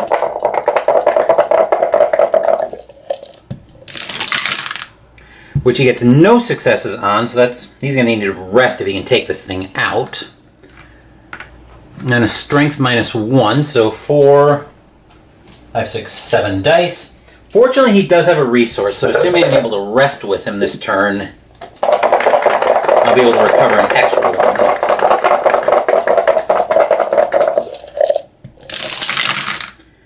That's 1 success, which means it's dead, but he loses 2 health. Which is far from ideal, but at least the monster's dead. So he's got 3 toughness on his personal story right now. But anyway, that will do it for that encounter. Let's move back up top to continue with Reckonings. So that was monsters causing us problems. Next up is the Ancient One. So we gain Eldritch tokens equal to half the investigators. I think Charlie's going to take 1. And, this is bad. Is Charlie just going to take 2 here? Yeah, I think Charlie's just going to take 2 for the time being. But that's probably the best sanity play right now. So that's the Ancient One. Mythos cards, which means we get 1 off of the rumor transported to the Hyades. And then possessions and conditions. So the only one who's got any is Amanda. So Amanda's going to gain an Eldritch token, then flip her corruption. So let's find out what's on the back of this. You may gain a Dark Pact condition to discard all of your Eldritch tokens. You can't stop screaming. Resolve each effect that applies based on the number of Eldritch tokens you have. 1+, gain a Madness condition for each Eldritch token you have. So fortunately, we only have 1. Amanda's just going to get rocked here. So for a madness, Amanda gains terror. Oh boy.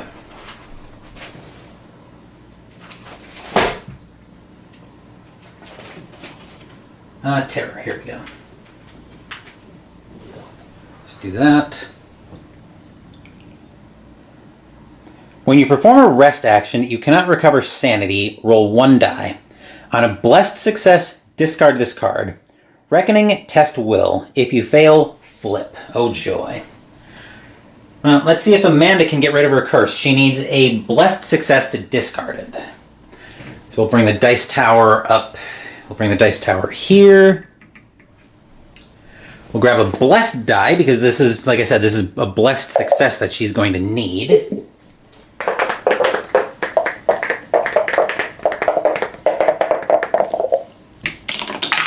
Which she does not get. She gets a 3, of course. Fantastic. So we'll get that out of shot. Amanda is still cursed for this round. Or until the next reckoning comes up. And I think she was the only one... Yes, she was the only one with anything for reckoning. And then we have a gate. So our gate now takes us to the Amazon. Oh boy, that is way out of the way.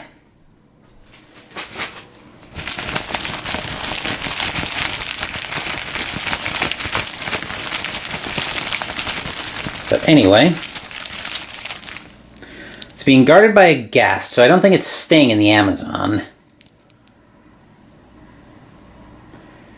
Will -1, need 1 success to not lose health or sanity. Strength -1, need 2 successes to not lose health. 2 toughness to kill it.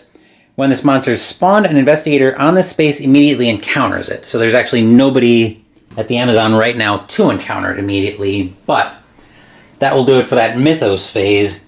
This action phase, we need to advance the adventure, I think. So, our first player will actually still be Amanda.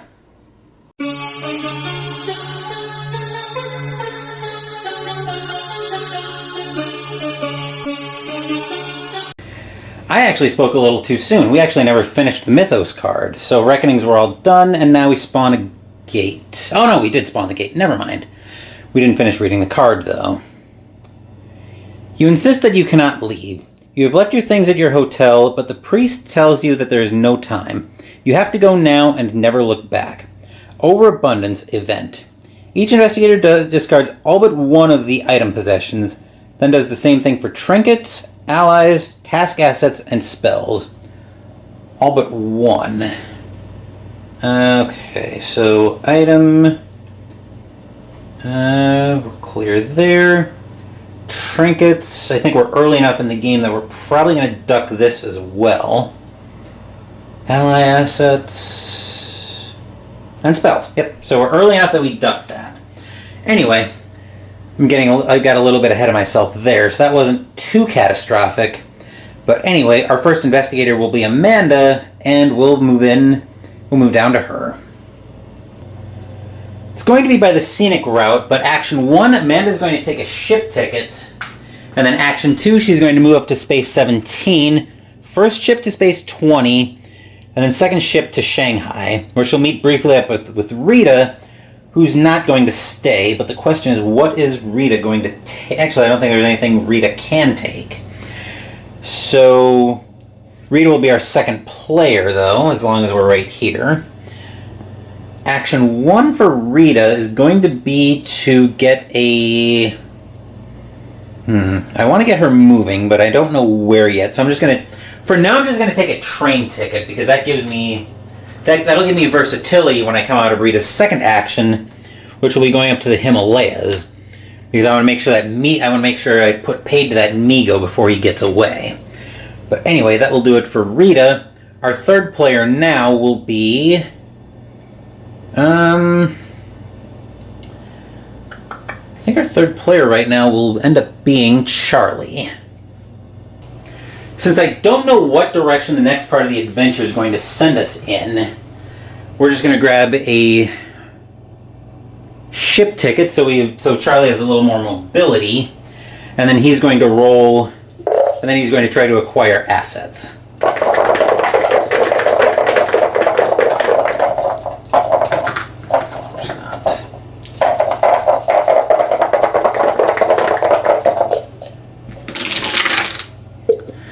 And that landed weirdly, but we have 2 successes in there. Marge's personal assistant will let us reroll a die.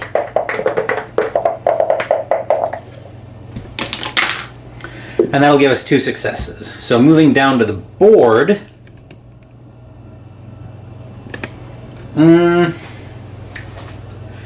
I think we're going to take the occult text and we're going to give that to Michael. Remember, when Charlie performs an acquire assets action, you may allow other investigators to gain any cards you purchase. So we'll move the occult text over to Michael, and then we'll replace that with an occult tablet for 3. Gain +3 lore and resolving spell effects. When you perform a rest action, you may test lore. If you pass, you may spend 1 sanity to gain 1 clue. Our lore isn't terribly good on this team, so that may end up being something that gets discarded, but I'm getting a little bit ahead of myself there. Anyway, that will do it for Charlie. Now let's move over to Michael. Michael got very busted up in that last round of combat, so his first action, he's going to rest. He's going to heal 1 and 1, and spend the resource to heal another sanity to pull him back from the brink. And then for action 2, he's going to move up to Tel El Amarna and take local paths over to Cairo, with the plan of killing that Shan, and then I don't know what we're doing after that. But anyway, that will do it for Michael. That will do it for the action phase. The encounter phase, let's go down to Shanghai first.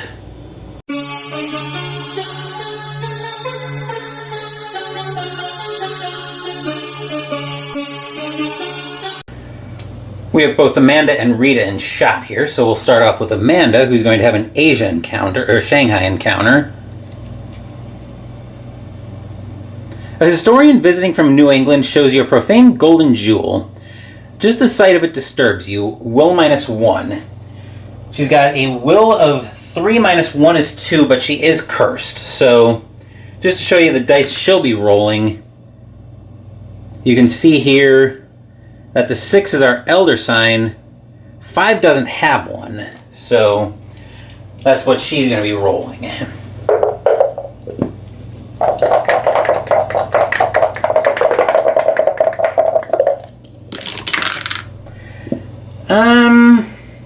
I think we'll burn the focus here. This might not be the best idea, but nope.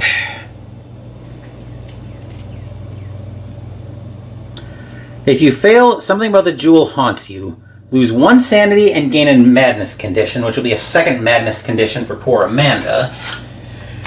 I could start burning Eldritch tokens, but I could take Eldritch tokens, but given that I don't know given that I don't know where anything is in the deck, that seems like a very stupid idea. Anyway, Amanda has despair.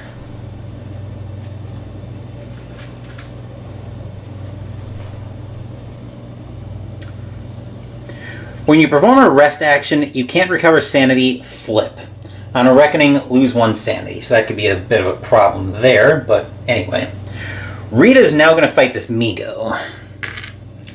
So we can get the cursed dice out of shot. Straight will, which her will is 3.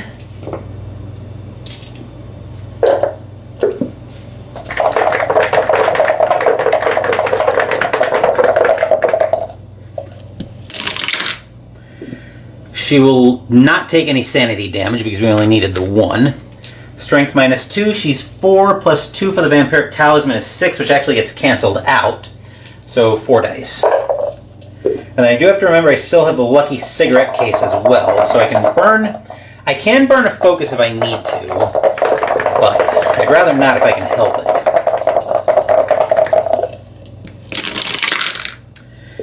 And I actually don't need to, so I will just I'll eat the health damage there, mostly because I want to get this Migo off the board. So this will end up going on Rita's personal story with a toughness of 3. But as we see at the bottom, if you defeat this monster during a combat encounter, gain 1 artifact. So So Rita's going to get our first artifact of the game, which will be Heart of Winter. You can't gain a hypothermia condition unless you choose to. Gain +2 to all skills if you have a hypothermia card. Ooh. So we may want to try to give her a hypothermia condition, but I'm getting a little bit ahead of myself there, because Rita still gets to have an encounter, and she'll have one, then she's stuck with a generic wilderness encounter.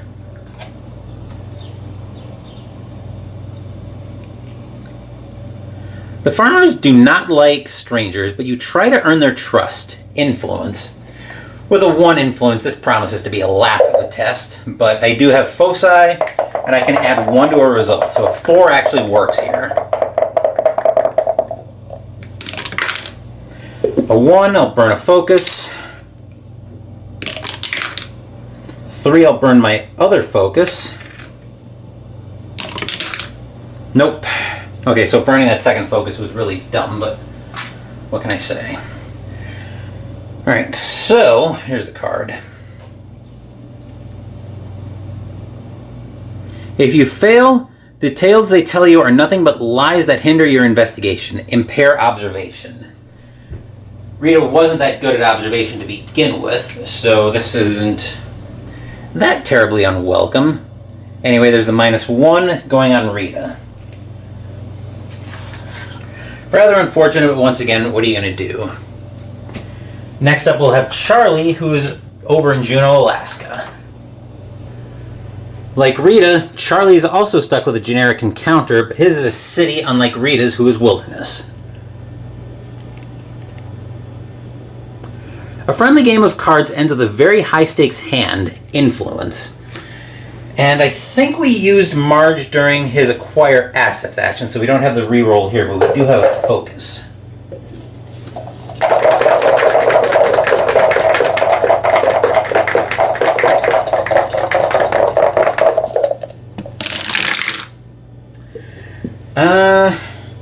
I'm going to pretend that I'm thinking that I did use the...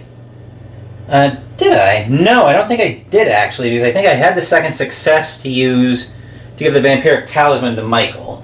I'm sure somebody will tell me if I did in the comments down below, but I'm going to pretend that I didn't and re-roll one of these dice. Because I actually had to take a little bit of a break, so I don't remember if I did or not, but I'm going to pretend that I didn't. And we got there. So a 6. If you pass, you amaze everyone watching and find a new friend. Gain 1 random ally asset from the deck. Nice. Now Charlie's building up a little posse of his own. So we'll go from here, taking the first ally I find. Ooh, that's a good one.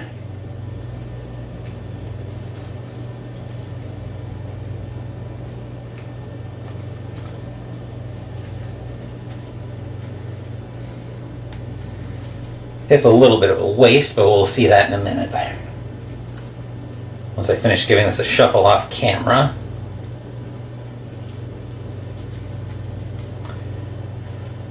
And a cut.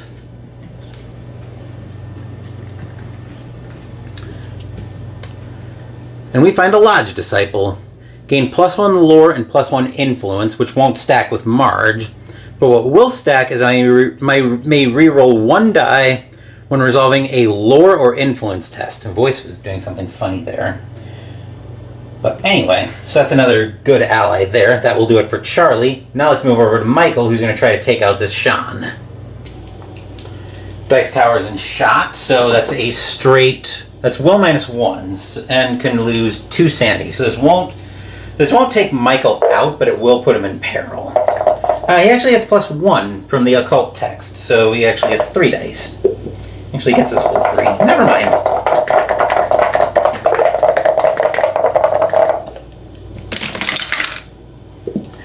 He will take 1 sanity from that.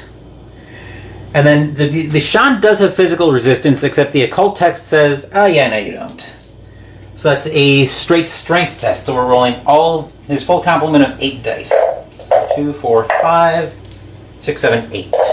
And we need 1 success to not take damage, but 2 toughness to take it out. This would be another 2 toughness on Michael's personal story.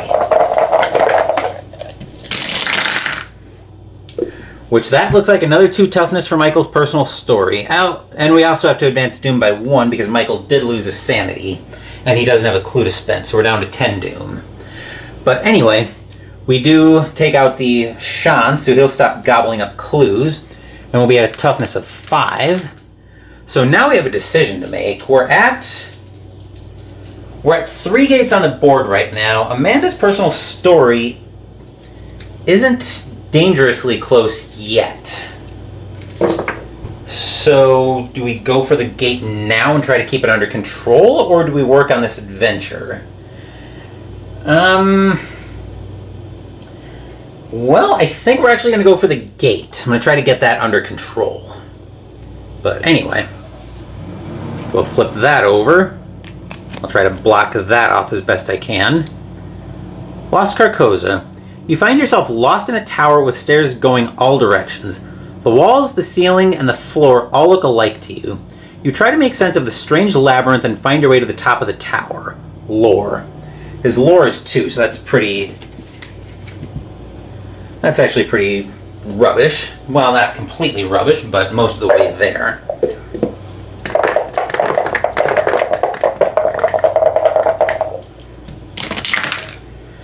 Yeah.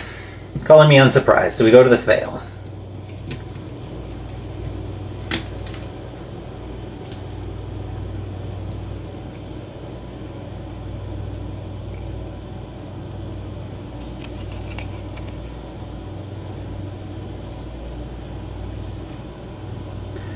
You eventually encounter a much older version of yourself.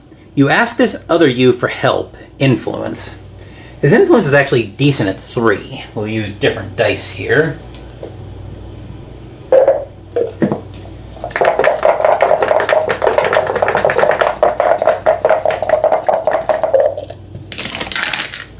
That works. That's a pass.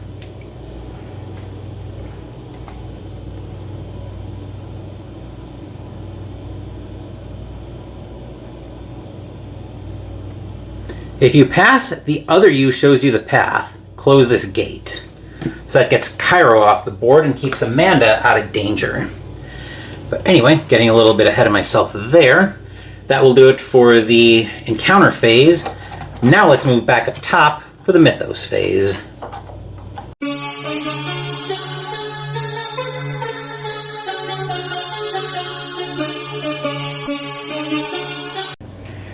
Back to the Mythos phase, so let's see what the deck is giving us here.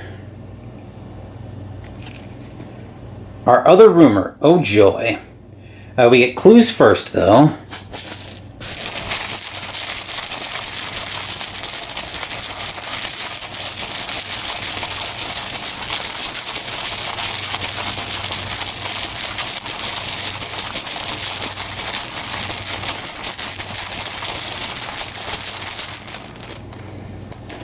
Clues are taking us, whoops, one dropped on the floor. Okay. Spaces 10 and 14. So 14's up here in Finland somewhere, I think. Somewhere in the Baltic states. And then 10 is over here out in Africa. And this is going to get 3 Eldritch tokens on it as well. Your contact is in the capital is hesitant to speak about those called the Watches. He says they work for a number of different governments, but answer to some other authority. Lost knowledge. When this card enters play, spawn the TikTok Men epic monster on space 21. When it is defeated, solve this rumor. When there are no Eldritch token on this card, each investigator discards all of his clues and clues on the game board, then solve this rumor. On a reckoning, discard 1 Eldritch token from this card. So we'll get 3 Eldritch tokens for that, and then we'll get the TikTok Men monster for space 21. Let's see, that is right here.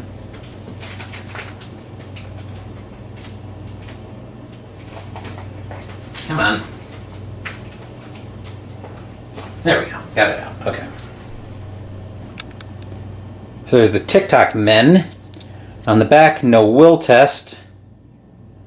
Strength -2, need 3 successes to not take sanity, or not take damage. You can't spend clues to reroll dice during this combat encounter. Toughness is equal to investigators +2, so 6. Okay. More importantly, at the end of the Mythos phase, for the Eye of Darkness, investigators on Shanghai as a group may spend clues equal to half the investigators to gain the Eye of Darkness unique asset and complete this adventure, which is only 1 clue because we had an Eldritch token on the adventure from earlier. So we'll discard that back into the bag and get the Eye of Darkness. There you are. That was quick. Give these a quick shuffle.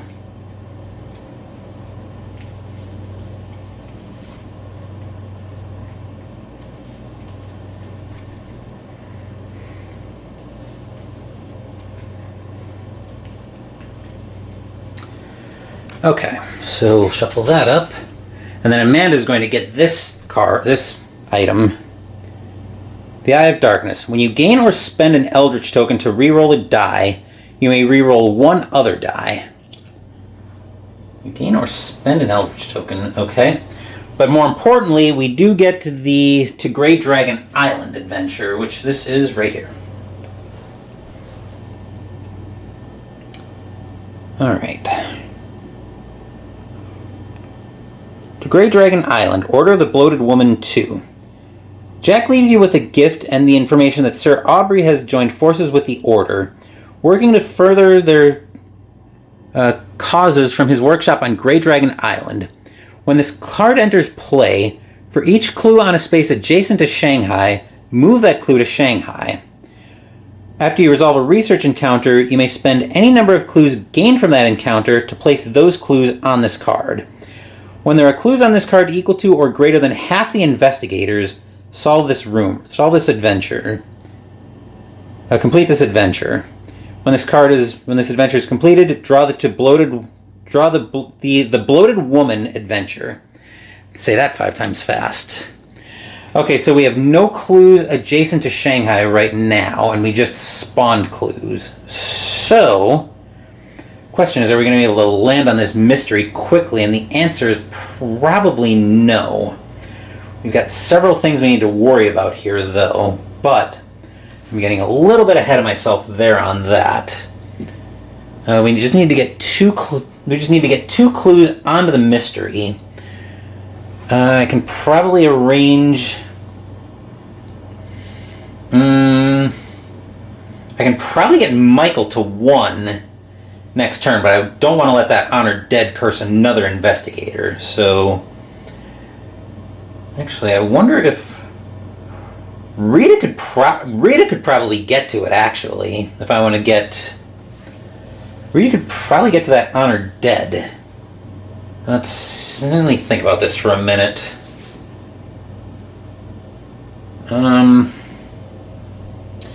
Yeah, I could have Rita get to it.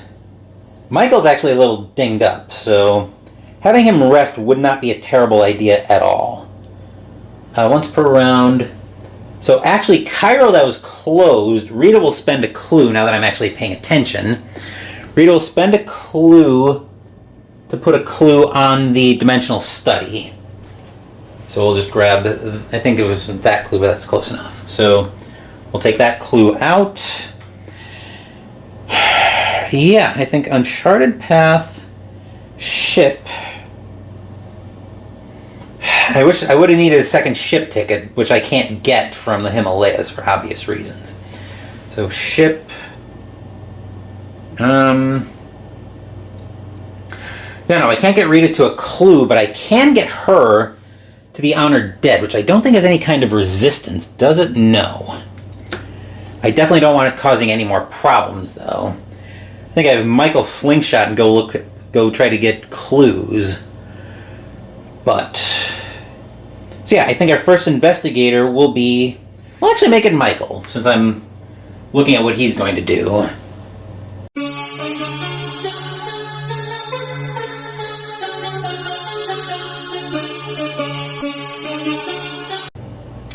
Michael started his turn with a local action to move to the pyramids, which doesn't actually use an action. So for action 1, he's going to move to Rome, and then action 2, he's going to rest. He got a little bit dinged up on the sanity front. Anyway, that will do it for Michael. Now Rita will go second. She's going to move down to Space 17 on an uncharted path, which will take her briefly over to the sideboard. Spend her ship ticket up to Cairo. Local path to the pyramids, which will bring her face to face with the honored dead.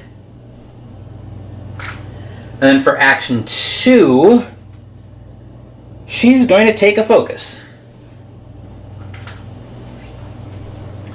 That was easy enough. That will do it for Rita. Now let's make player 3. I don't think I can get Amanda to where she's looking at a clue this round, which is unfortunate. And I want to get her away from that dole if I can.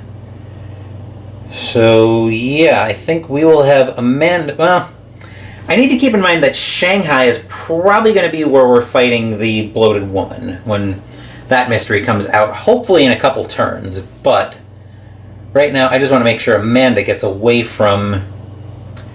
Right now, I just want to make sure Amanda gets away from the adjacency to the dole. So we're going to move... So actually, Amanda's our third player. Is going to be our third player, and she's in shot. I didn't even realize that. So I think we're going to take a ship ticket and immediately spend it to move to... Actually, let's do this. We'll take a train ticket instead. That way I can get her back to Shanghai, and we'll go up to Istanbul. That's both of our actions, and then Charlie will have to move the camera. Unfortunately, I can't get Charlie to a clue this round. What I can do, though, is have him get a focus, and we'll have him try to acquire assets. So he'll have 5 dice along with 2 rerolls from his new posse.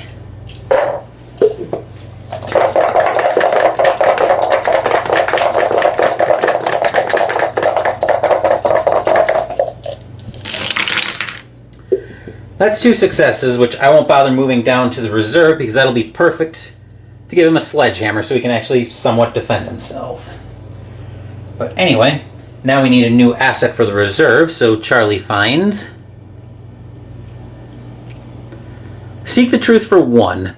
Whenever you gain a clue during a research encounter, spawn 1 clue, then you may spend 3 clues and discard this card to advance the active mystery by 1. Ooh. That could be good, but I'm getting a little bit ahead of myself on that.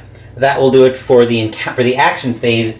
Encounter phase next, and let's go to the middle of the board where we've got a lot happening.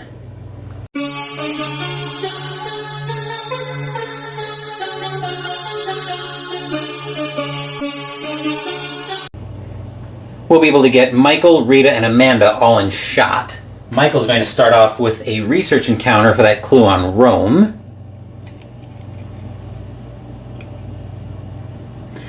One of your contacts is concerned about your exposure to dark forces and is wary of working with you. Influence. His influence is 3, so we'll take these 2 successes.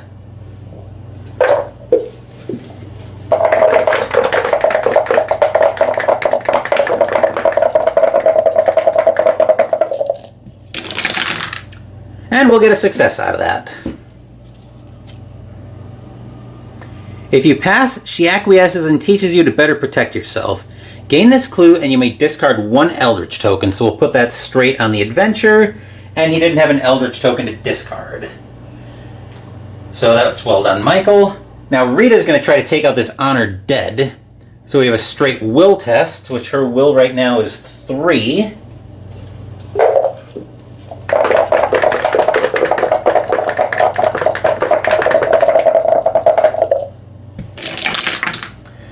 So she takes 1 sanity from that, which I can live with.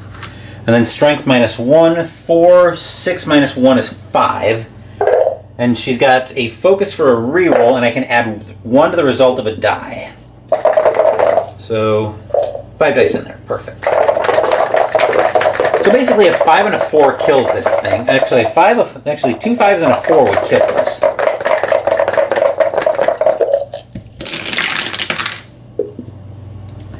Or 3 6s and just roll it naturally. That's a thing too. So Rita's personal story is now up to 6 toughness, but she has a generic wilderness encounter waiting for her.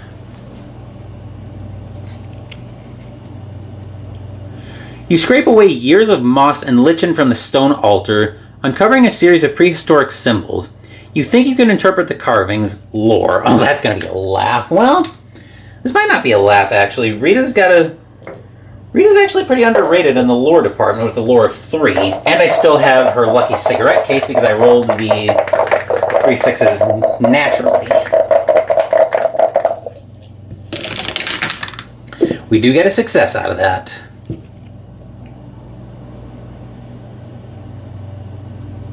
If you pass, gain a clue or a spell.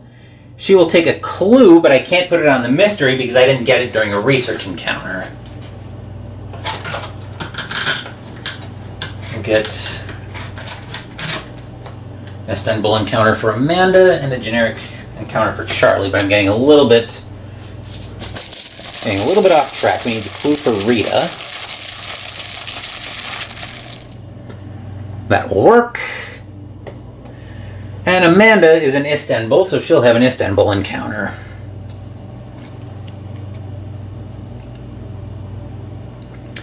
Members of the Turkish parliament offer you help in exchange for clearing a group of cultists out of the stunned mosque. Improve influence. Okay.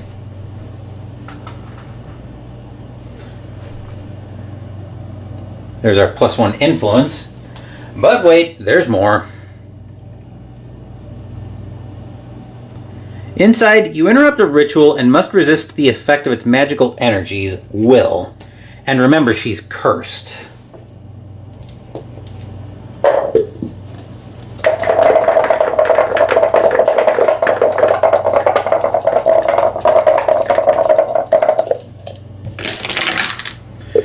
Which comes back to bite her.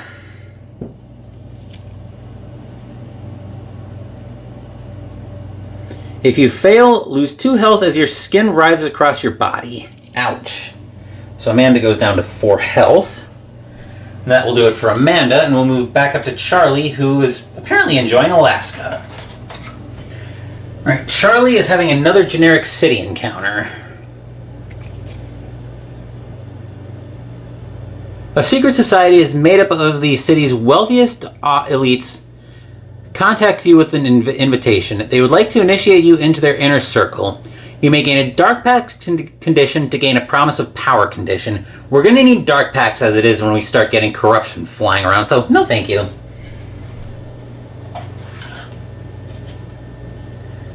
Anyway, that is it for Charlie. That's it for the encounter phase, so let's move back up top for the Mythos phase.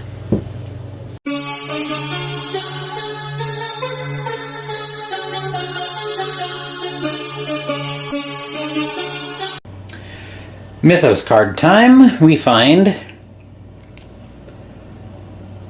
another Reckoning. Alright, so we start by shifting the Omen. We have one blue gate on the board, so Doom advances by 1 to 9.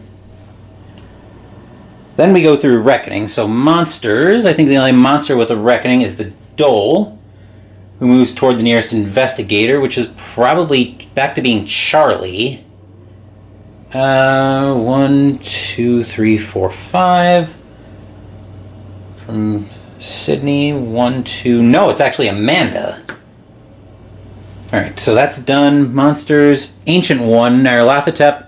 Investigators as a group gain 2 Eldritch tokens, which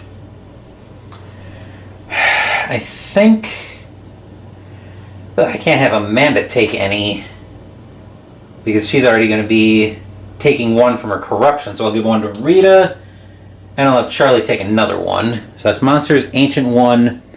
Mythos cards, both of these rumors get an Eldritch token off of them. This transported to the Hyades is probably going to go off because we're not really doing anything with the...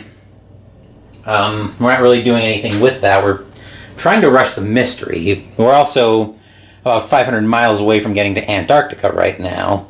And then possessions and conditions. I think the only one who has anything is Amanda, so she will lose a sanity from despair.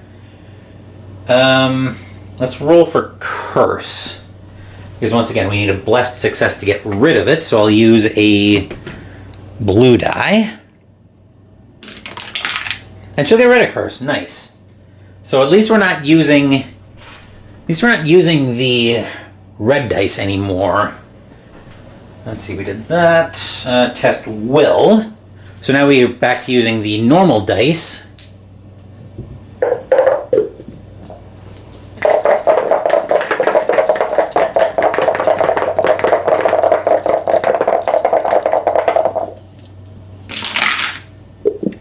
We passed that with flying colors, which we would have passed that even if we were cursed. Then Amanda gains an Eldritch token on her corruption. And we flip, which will give her 2 more madness conditions. Joy. Let's see. Amanda gets hallucinations. Does she have that? Yes, no, she doesn't. So she can take that.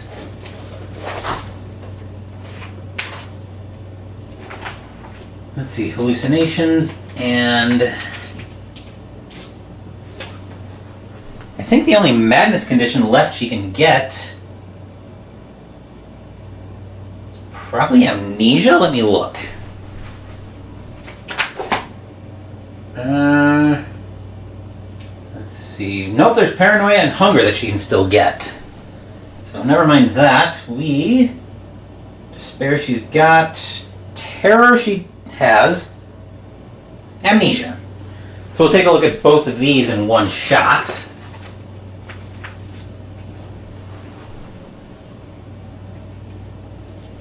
Alright, hallucinations came first. When you perform a rest action, you may roll 1 die. On a 5 or 6, discard. And amnesia is just the same thing.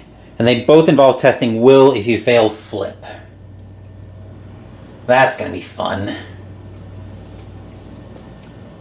Fortunately, we don't test them because we just got them, but yeah, that's going to be a big problem. And then everybody else is clear. And we spawn a gate. So we'll move this out of the way. And our next gate, the Heart of Africa, which right now is not quite the middle of nowhere, but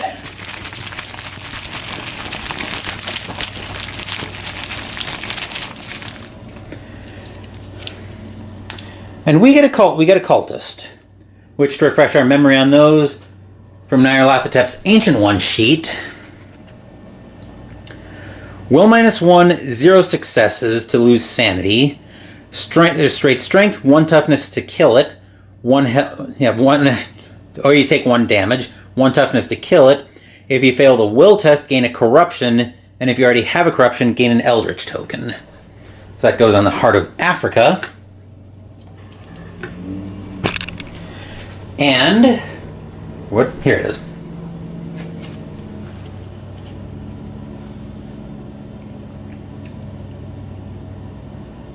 All it took was some gasoline, a match, and the right warding symbol to keep the thing trapped in the garage.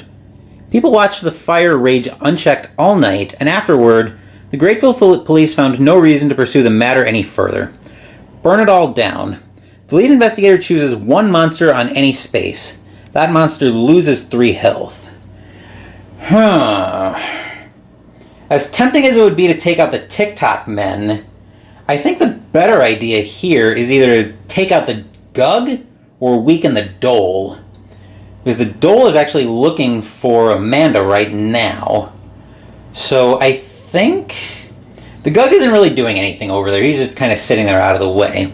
I think with the Dole moving, we're going to put the 3 damage on him and plan on having to deal with him sooner or later. So we'll do that. And then that brings us back to the investigation phase. Now that Amanda's not cursed, I can probably trust her with the research encounter. And then given the way things have been focusing on Shanghai, I probably want to start Michael and Rita back in that direction. So, let's go ahead and get started, and we'll make... This time I think we will go to Amanda as our first player. So let's break up the middle of the board here, shall we?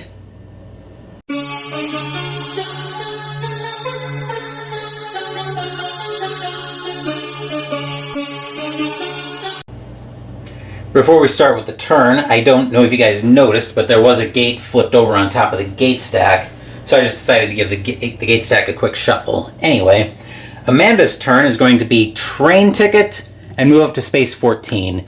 Now that she's not cursed and she needs one more clue, one more Eldritch token for her personal story, we're going to send her after that. Then what do I want to do with Michael and Rita? I do think this... Do I want to trust Amanda with this and start Michael and Rita back toward Shanghai, where I expect the showdown to be? Or do I want to get Michael to look at a clue as well, just as an insurance policy? That is a good question. Well, I think Rita isn't really going to be able to contribute too much on the clue front, so we'll go ahead and make her the second player, and we'll move her over to the sideboard. So as I was getting ready to position the camera for Rita's turn, I actually had a better idea. So what we're going to do instead is we're going to... Actually, I just had another even better idea than that. How bad is the... Oh. Okay, so I'm going to stick with my original plan, actually. Rita's going to be the first... is going to be our second player. So she's going to move... She would local over to the pyramids, and then local over to Cairo. Action 1 will actually take her to Space 17. This isn't going to work because she would need a ship ticket to do it.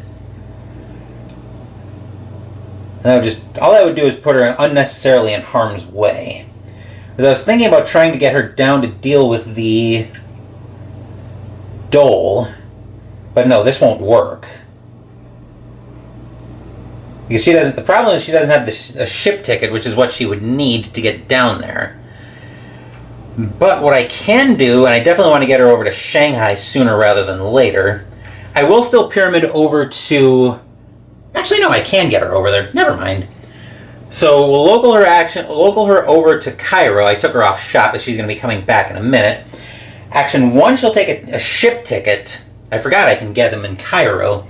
Action 2, back to Space 17, and then spend the aforementioned ship ticket to go deal with the Dole. So she's just off shot. We'll reposition the camera slightly so we can catch Rita in shot.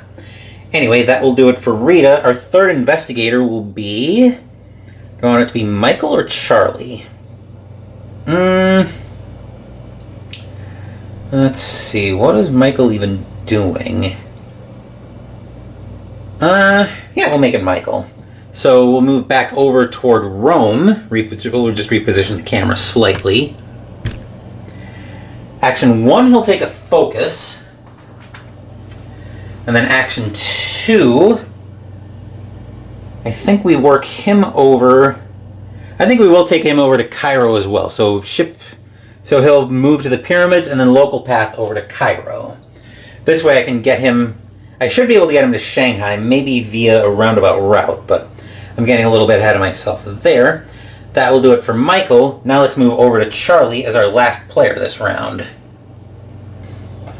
You're probably wondering right now, Phoenix Knight, where's Charlie? He's over in Juneau right now, so his first action he's going to move to Space 19 and then spend his ship ticket to get down to Tokyo. And then for his second action, he's going to... He's just going to gain the ship ticket back? I think so, actually. I think he's just going to gain the ship ticket right back. He's full up on focus right now. And really, there's not much else to do right now. So anyway, that will do it for Charlie. So let's move into the action step, the encounter step, and we'll go say hello first to Amanda.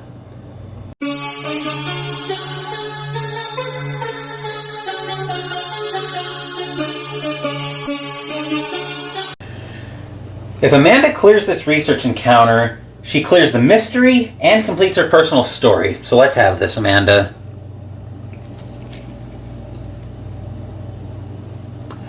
According to the library's records, the book you have found does not exist. As your fingers graze its weathered pages, you can feel the book evaluating your usefulness. You may gain a corruption condition to gain the true magic artifact, except she already has a corruption condition. So that is very unfortunate, but hopefully that won't be too long. But that will do it for Amanda. Now let's move down to Rita. On the bright side, at least we're still not in danger on Amanda's gates situation. We only have 3 gates on the board right now. So anyway, Rita's going to fight this Dole. Will -1. She's going to be losing sanity on this. The only question is 1 or 2. Actually, 2 or 3, I should say. Actually, she could lose any number. Adjust the dice tower just slightly.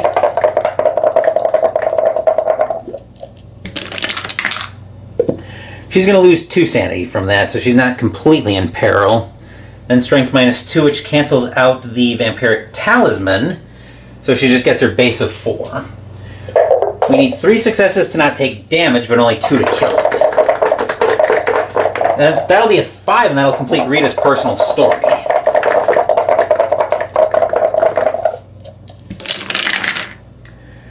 Which we get 1. I will spend a focus token. I'll spend her focus token. Hopefully get this up to... Actually, we do have a reroll as well. A 5. Do we want to not take damage, or... Yeah, we've got a free reroll on a strength test, so we might as well. Alright, so Rita takes 1 damage, but more importantly, the Dole is defeated, and that's 11 toughness, so Rita's personal story is now clear. So let's take a look at what she gets from that.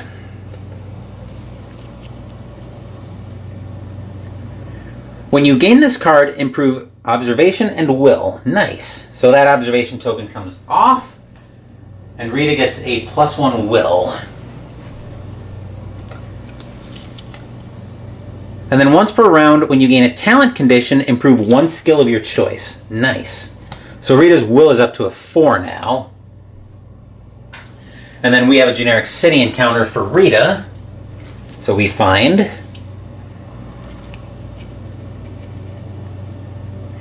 You try to convince a notorious grifter to teach you some tricks.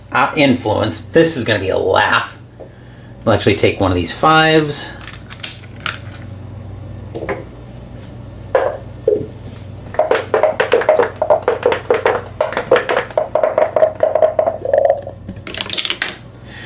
Okay, never mind. We actually do pass it. I'm surprised.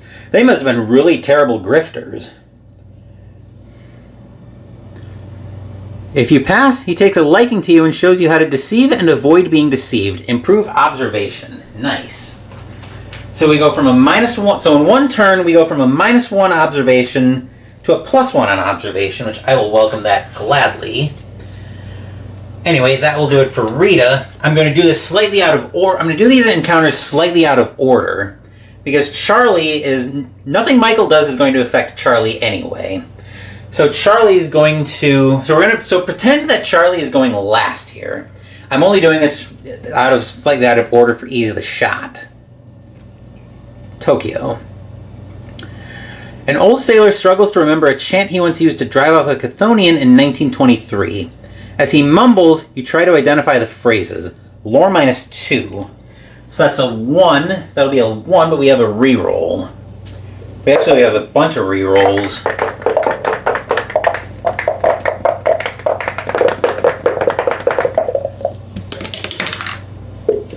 We'll use the reroll from the Lodge Disciple.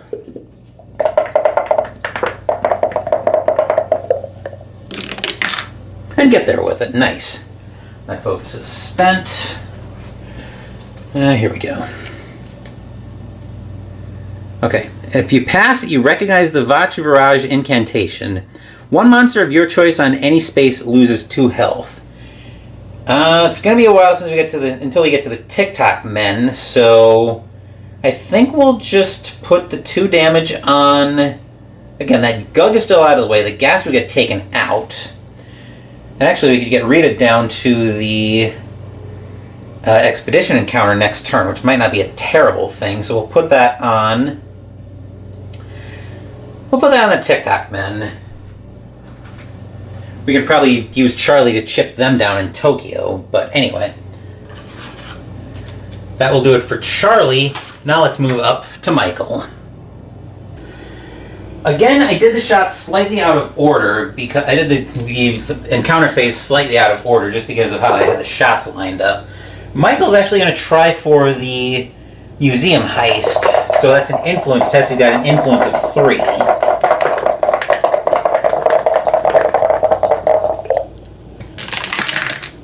And he will pass that. So the police release Eric into his custody, into Michael's custody, under the condition that he apprehend the thief.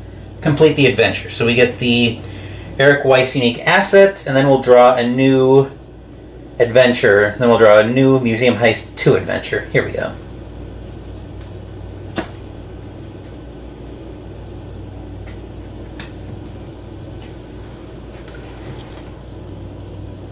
Eric Weiss. Roll 1 additional die when resolving a lore or observation test. You cannot become delayed or gain a detained condition unless you choose to. Ooh, that could be useful. But anyway, getting a little bit ahead of myself there. We also need a fresh... What did I do with them? Museum Heist Adventure. So these are the level 2s. Okay. So we'll do that.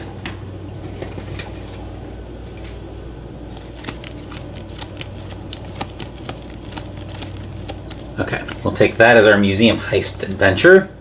And now we find Alita Tel El Amarna, Museum Heist 2. You suspect that after the heist, the thief took refuge in the ruins of the ancient city of Akhehetan. I'm butchering the pronunciation of that most likely. The city is home to many wonders, but you hope to find the thief as well. When this card enters play, place an adventure token on Tel El Amarna. Say that 5 times fast. After an investigator resolves a location encounter on Tel El Amarna, we'll deal with that. When this adventure is completed, the active investigator gains 1 relic unique asset, then draw the Chase on the River adventure. So I'll deal with that later. But as we move the dice tower out of shot, we can see that it'll be very easy to get to Tel El Amarna. I'm still having problems saying that. But yes, we will have a very easy time getting there, and Michael might do that on his turn. But anyway, I'm getting ahead of myself once again. Let's move back up top for the Mythos Phase.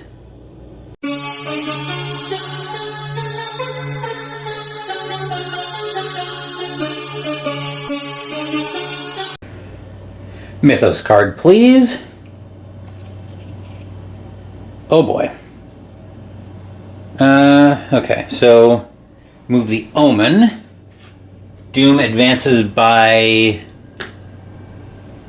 does it advance? I don't think it does, actually. No, because there are no green comet gates on the board.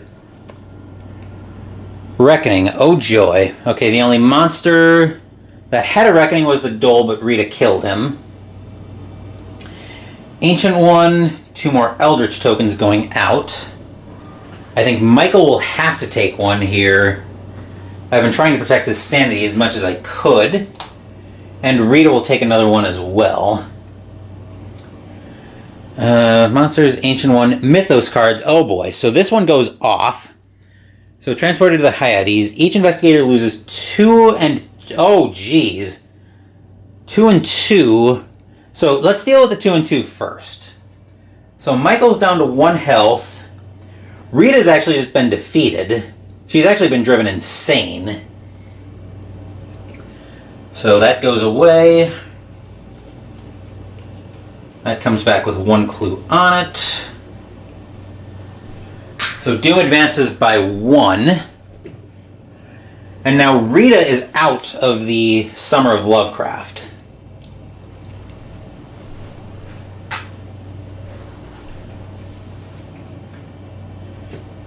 Train ticket.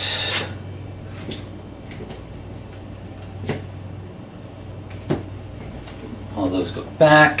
Clue. Okay. Alright, so right now I'm dealing with the health right now. Right now I'm just dealing with the health. So Michael's down to 1, Charlie's down to 2 health, and Amanda's down 2 as well.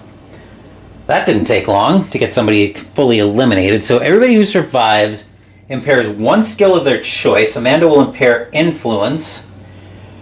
Michael and Charlie will both impair lore. That's a plus. That should have been in there. There's 1 minus. And here is the other.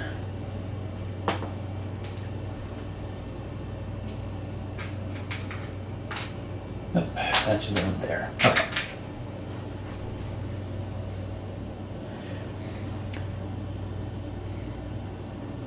So we've got 2 minus 1 lore token, -1 lore tokens, 1 for Michael, 1 for Charlie. Where was I? Oh yes. Impairs 1 skill, gains an injury, a madness, and a bane. Amanda, we'll do Amanda first, but I'm pretty sure she has all the madness conditions. So madness, injury, and bane. Let's see, she's back to being cursed again. Injury is going to be a back injury.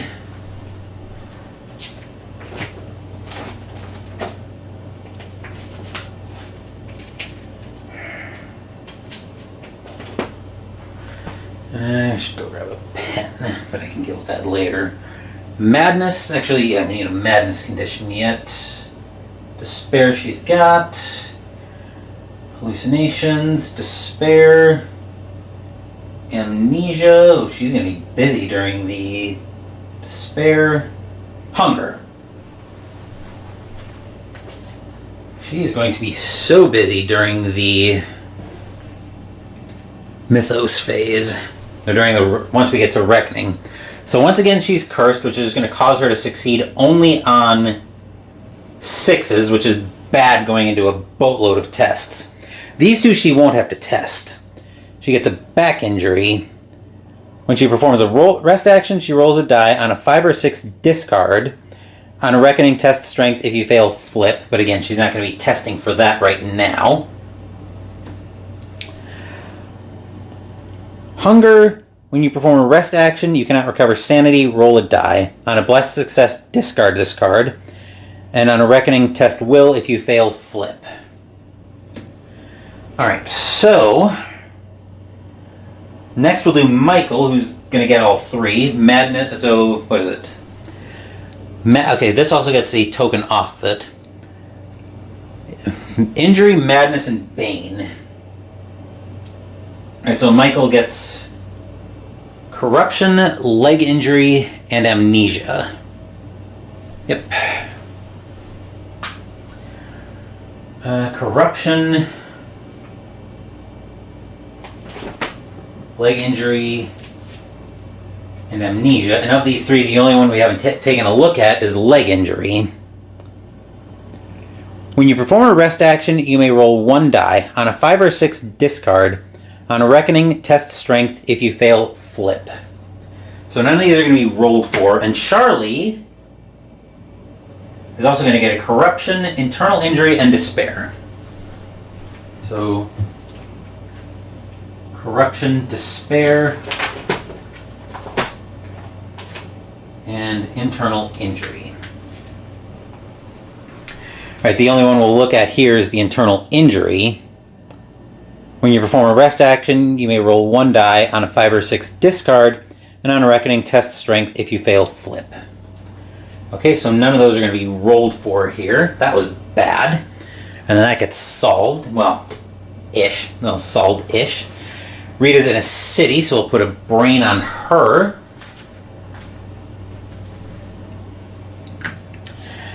Okay, and do. Right. Did we do... Okay, so we did... Oh, that was a Mythos card, and then this got one off of it as well. Possessions and conditions. So, None of the new conditions are getting tested for. I think the only one that was new for Amanda was... it was either amnesia or hallucinations that was new for her. I think amnesia was new to her. So, she loses sanity from despair. Then I'm going to roll the tests, but I expect she's just going to bite it here. So let me bring the dice tower into shot. And she's rolling cursed dice just to make matters worse. So we'll start off with hallucinations. Her will right now is 3.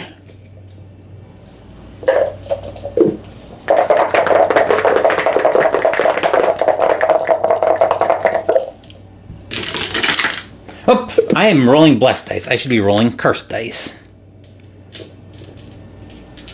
There we go.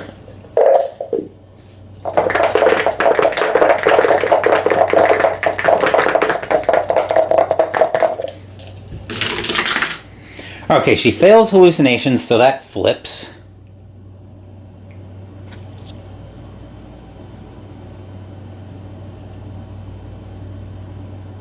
Okay. You see now that all of the supposed evidence you've been collecting is just nonsense. Discard all of your clues, which is 1. Your head feels so clear now. All of the monsters and conspiracies you've been hunting were obviously figments of your imagination. Then discard this card. 1 clue, which is unfortunate, but nothing can be helped for it. And now for terror, there's another will test.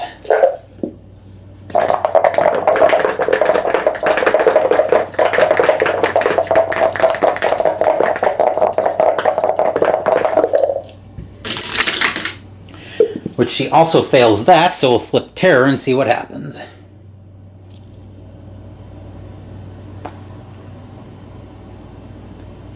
Terrifying darkness. Each night the sun sets and you are surrounded by suffocating darkness. Lose 1 sanity, then flip, which means Amanda bites it as well. The only good thing about that is all of these conditions all go away. So we advance Doom by 1. We put another brain on her.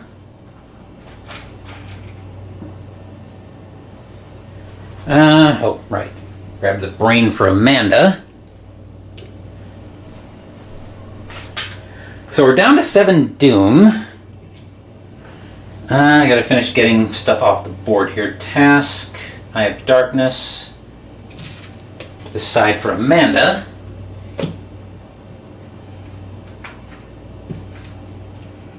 I think quick study goes away as well. We lose her personal story. And actually, no, Michael doesn't fail his personal story. Charlie is very close to failing his, though. So I'm going to take a quick second. I'm going to go run and grab a pen, but we're going to have to set up 2 new investigators, so I'll be right back. So as part of all that chaos, we have to designate a new lead investigator, and for now I'm going to make that Michael. Even though Amanda actually went first. And we're still not done with the card yet. We still have to spawn a gate. So the gate we find is at the pyramids, a blue gate, of course. And then we need a monster to go with it.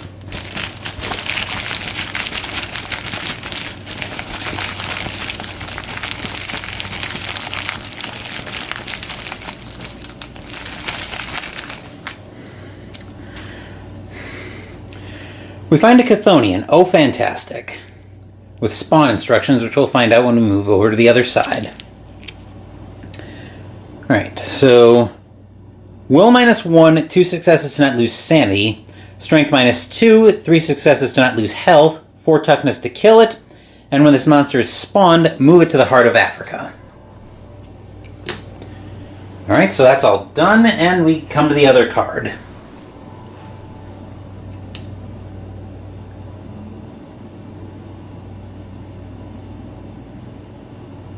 It had been the perfect setup, and you were the perfect patsy. The staged evidence was overwhelming, and no jury would ever see beyond the viciousness of the murder. The fact that the victim was your friend somehow only further implies your guilt. Framed for murder, event. The lead investigator chooses an investigator with an ally asset. That investigator discards one ally and gains a detained condition. Oh, geez. We just can't catch a break here.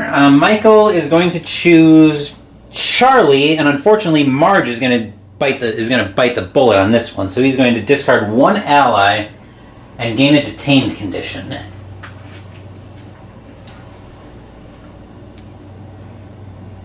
So detained, you can't move or perform actions other than the action on this card.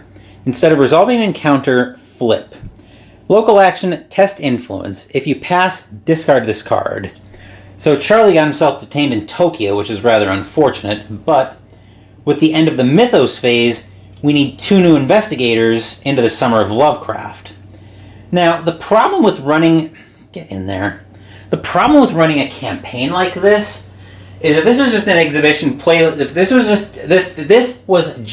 exhibition playthrough, say that 5 times fast.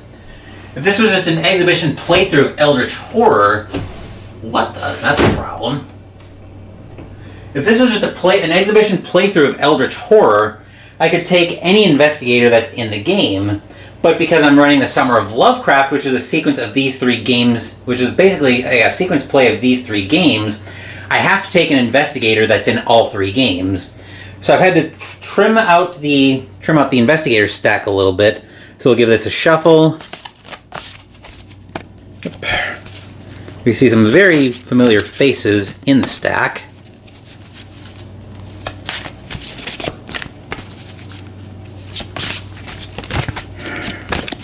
Come on.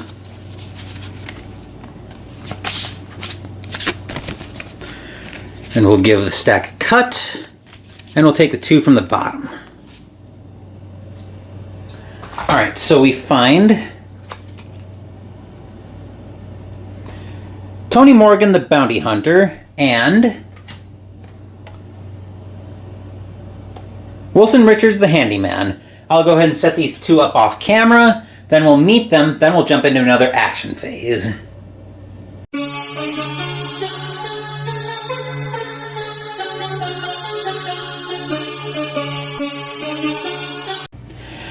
Alright, so here's our first look at Tony Morgan, the bounty hunter. As an action, test influence. If you pass, you may spend up to 2 focus to gain 1 clue for each focus spent. When you defeat a monster during a combat encounter, gain 1 focus. When I find the beast, I'll trap it or put it down for good. 7 health and 5 sanity. 2 lore, 2 influence, 4 observation, 3 strength, 2 will. Bogota space 7 is where he'll start. Starts off with handcuffs. And then the personal story. Tony's tracked down low-life scum in every corner of the world, but nothing was quite as bad as Innsmouth. Some creep in Boston skipped bail and tried to hide with family in a small fishing village. It turned out family meant vicious fish-like monstrosities that left Tony bloody and half drowned. Ever since, he's found a new kind of dirtbag to hunt. Ordinary mobster or otherworldly monster, Tony will take it down and find someone willing to pay him for it. Now he's got a lead in Bogota. Easy money. We'll move Tony over to the aforementioned Bogota, and then we'll take a look at handcuffs. Before resolving a strength test during a combat encounter, you may spend 1 focus to defeat that monster if it has toughness 2 or less. And then his personal story. Thrill of the hunt. You check and recheck your guns, making certain that all is ready. These marks are going to be tough. They usually are, but you can handle it. It is what you do. When you defeat a non-epic monster during a combat encounter, place that monster on this card. Then if there are 5 or more monsters on this card, discard this card and gain the Trophy Hunter reward. When you all have only 1 health or 1 sanity, discard this card and gain the Blacklisted consequence. Yeah, so we definitely need to get him fighting, but we also need to get him some firepower for that, and there's not much in the reserve right now. But anyway, that'll do it for Tony. Let's go meet Wilson. Alright, here's Wilson Richards, the handyman. As an action, gain 1 asset of your choice with value 1 from the reserve, or discard a card from the reserve and perform one additional action. When you or another investigator on your space spends a focus to reroll a die, that investigator may reroll up to 2 dice instead. 8 health and 4 sanity. 1 lore, 3 influence, 2 observation, 4 strength, 3 will. The flavor text. It's nothing a good plan and some hard work can't fix. Well, this might be a little more than we're asking for. But anyway, Wilson starts off in Arkham, a blunderbuss asset. Wilson's a practical man. He goes where there's work. When it's gone, he moves on.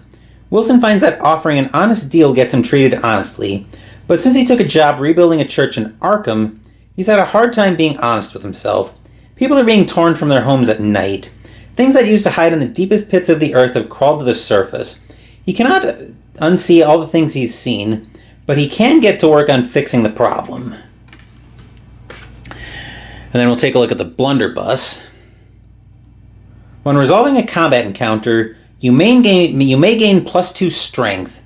If you do, each 6 you roll when resolving a strength test during a combat encounter counts as 2 successes, and each 1 negates 1. We'll take a look at his personal story. Heck of a job. It was supposed to be an easy job. Do the work, get paid, move on. Just like your last job and 100 jobs before it. But you cannot just sit idly by as the world falls to pieces. That is not the kind of man you are. When a rumor is solved during the encounter phase, discard this card and gain the Jack of all trades reward.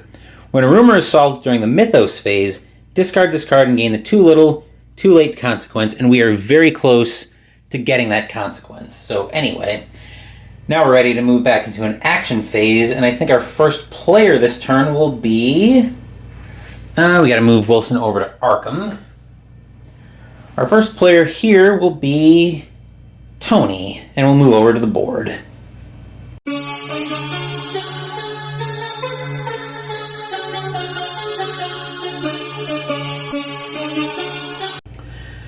Tony's turn is going to be very simple. Ship ticket and move over to space 10. We've got to get another clue on that mystery.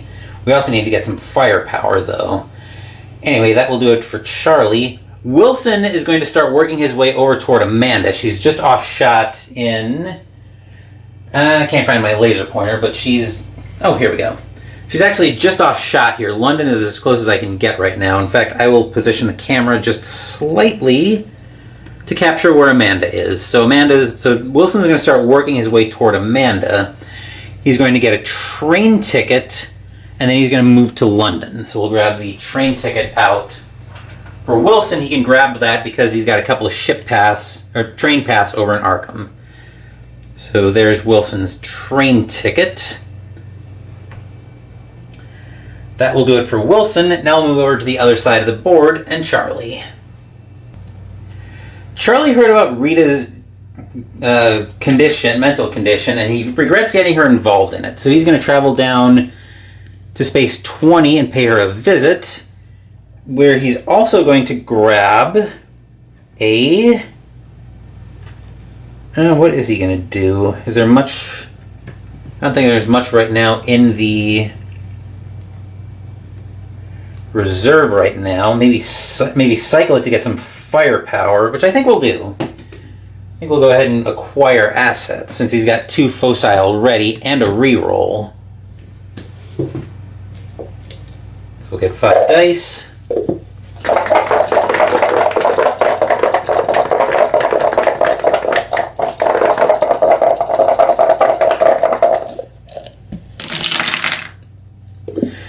That's 1 success, which will get him the police assistant, and we'll use that to discard the ghast, I think.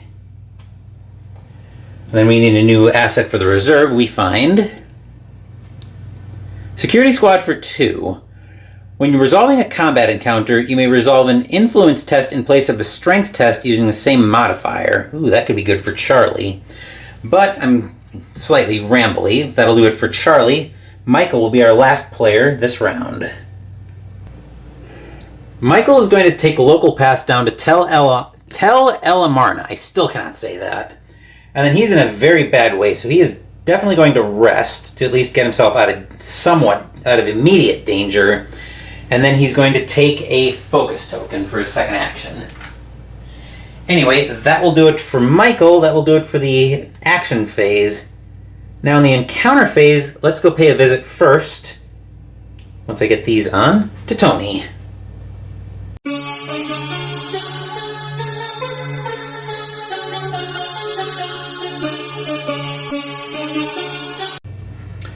We can get both Tony and Wilson in shot here, so we'll do them. So they're 1-2, fortunately. So Tony is on a wilderness space for a research encounter.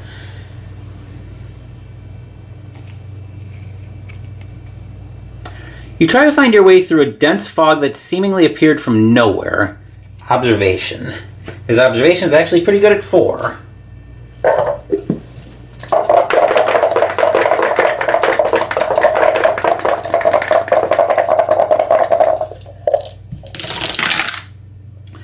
And there's a pass in there, so nicely done. If you pass, you find your way safely, gain this clue, which will put it right on the adventure, and that will be actually that's completed right now. So when there are clues,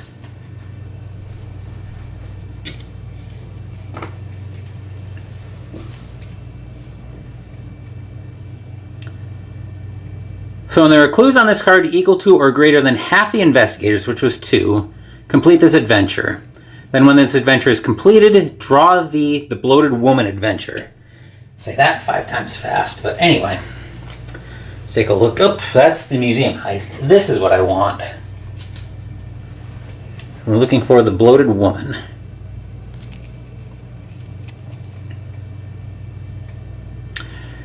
You learn that Sir Aubrey intends to use his work to further the goals of Nyarlathotep, and the Order of the Bloated Woman summons their deity to deter your investigations. When this card enters play, spawn the Bloated Woman epic monster on Shanghai. At the end of the Mythos Phase, if the Bloated Woman epic monster has been defeated, complete this adventure. So I was right to trying to move toward Shanghai. Unfortunately, the Mythos decided to interfere with us.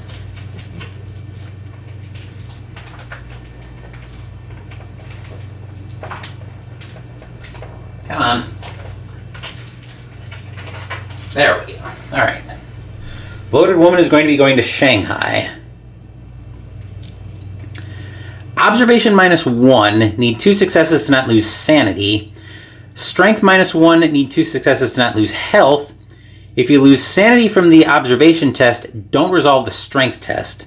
Toughness is equal to investigators +2, so 6. Well, we've got decent observation going up to... Oh, crud! I couldn't do any of Charlie's turn. So, hang on a second. I've got to back this all the way up. Okay, so I actually kind of screwed this up. I went through Charlie's turn like normal, but I actually couldn't do that because he had a detained condition on him. So, first thing we've got to do is try to roll that off of him.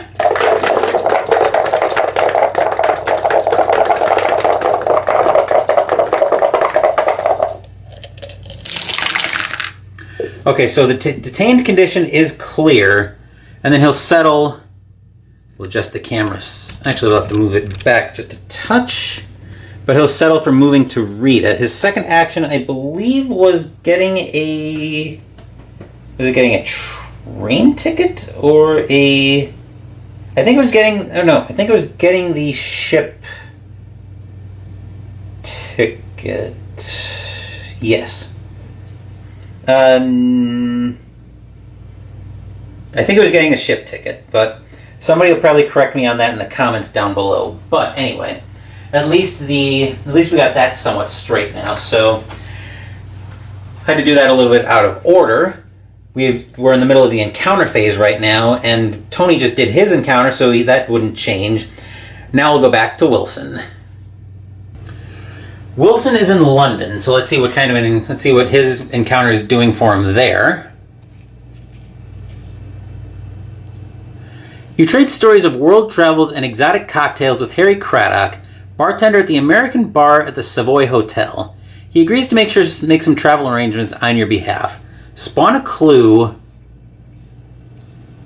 Come on. Then gain a ship or train ticket. So we'll get the clue out.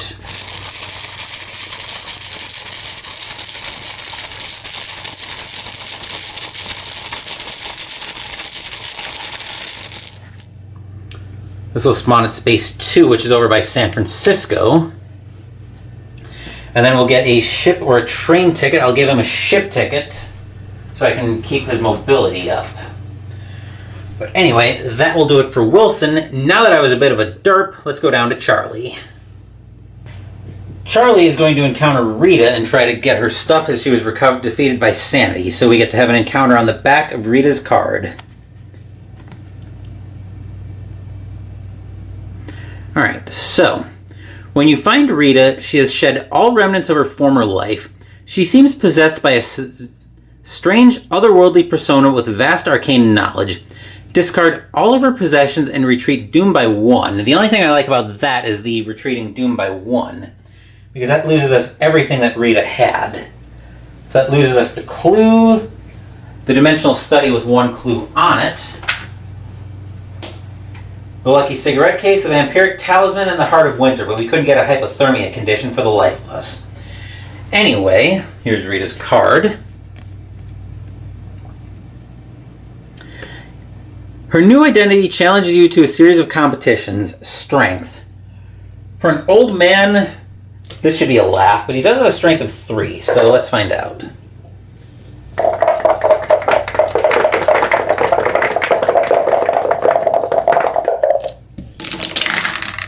He does pass, actually, with 2 successes. That's mildly surprising.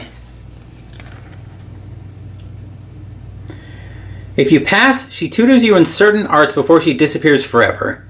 Gain 3 talent conditions. Then whether you pass or not, discard her investigator token. So we need 3 talent conditions for Charlie. First up, he's going to get Moxie.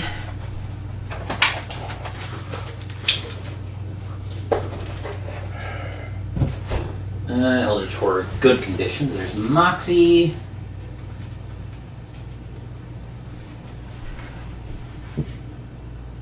Resilient.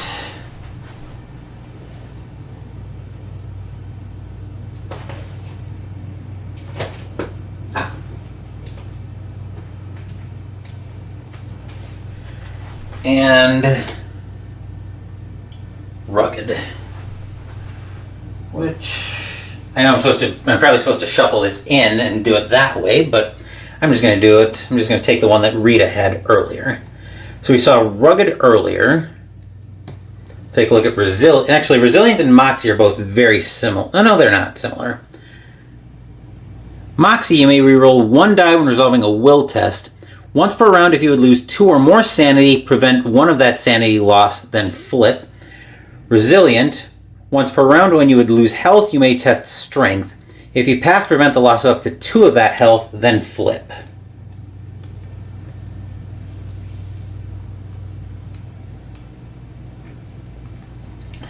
Okay, so those are the talent conditions, and that's it for Charlie. Now let's move over to Michael. Alright, Michael is going to have a location encounter at Tel El Amarna. Yeah. And that's what I need, I believe, for the location encounter. Yep, okay. So we get the Egypt deck. Within the Labyrinth of Kish, an ancient voice whispers in your ear, tempting you with promises of power. You may gain a Dark Pact condition to advance the active mystery by 1. If you do not gain the condition, the voice will not relent. Gain 1 madness condition.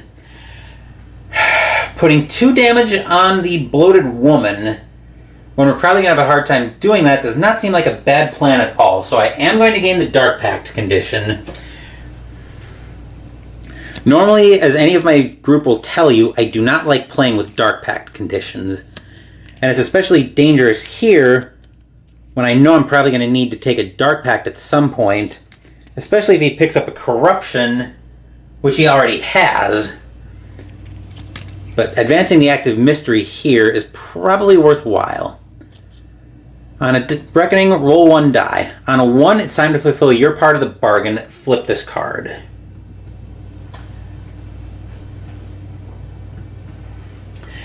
Alright, so that's the end of the... Okay, so...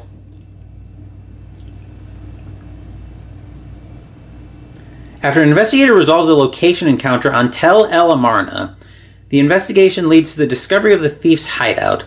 Unfortunately, the thief manages to escape and flee down the river, leaving behind some of his haul. Complete this adventure. When this adventure is completed, the active investigator gains 1 relic unique asset, then draw the Chase on the River adventure. Okay, so we get a... it's a relic, right? Yes. Okay, so... Treasure Map is not a relic. Moon 18 is not. Cursed Tablet is a relic. When you gain this card from the deck, improve 1 skill of your choice. As an action, you invoke the tablet's power, but at what cost? Flip this card. Okay, so... Alright, so we get to improve a skill of our choice. And for this one, I will improve his will. The Tommy gun is giving me plenty of a jump on his will already. So we'll make his will 4. And then we draw the Chase on the River adventure, which I think this is not. Okay, never mind. Chase on the River, here we go.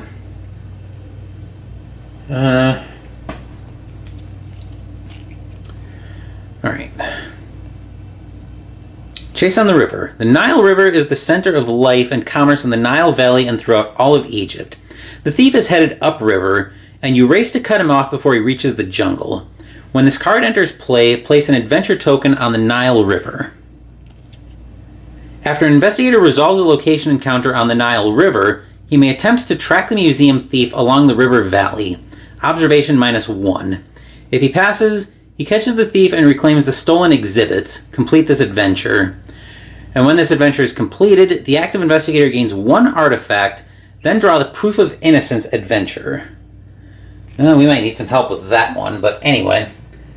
That will do it for the Encounter phase. Now let's move back up top for the Mythos phase.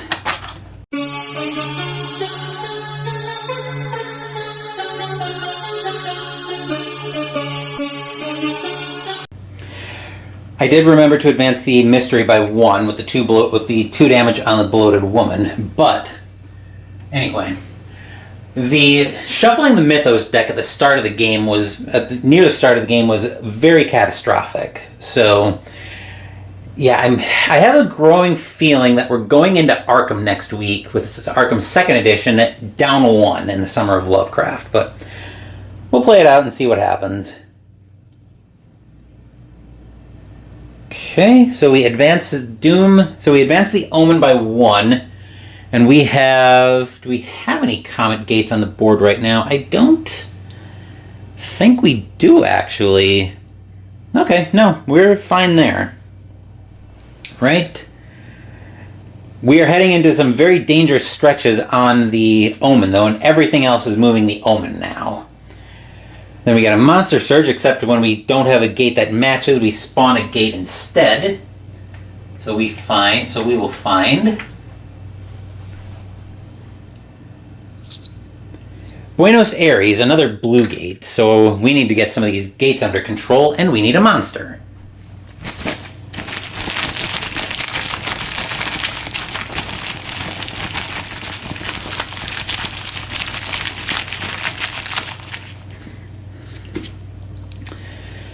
This thing's back again, the Honored Dead. Goes back to the pyramids, we saw it earlier. Right, so we have a big problem on our hands here. Things have not been going very well at all for us. I think these clues were spent. I think those were on the mystery, or on the adventure. Okay, so right, we need to defeat the... We need to take out that bloated woman if we can. And unfortunately, Charlie is my closest investigator to either... Oh, hang on, I'm getting ahead of myself. We spawn the gate, and we get clues.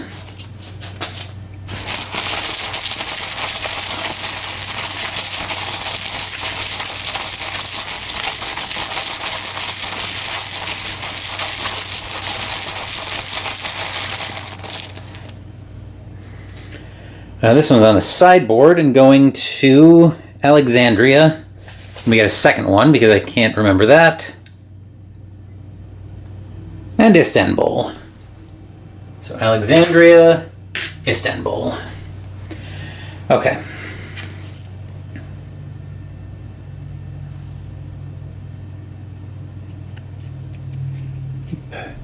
This is not an issue the Syndicate can resolve via normal channels. The well-dressed agent passes a sealed envelope across the table to you. We need your help and trust you can be discreet. Call to duty event. The lead investigator, who was Tony, draws 2 task-unique assets and then discards one of them. So we'll get 2 task assets. We'll get Invoke the Elements and Push it to the limit.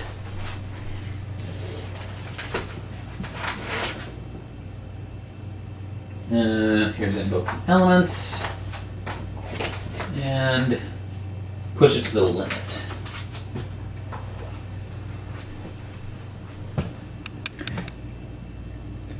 When you perform a rest action, you may attempt to call upon the arcane energies of the world, lore.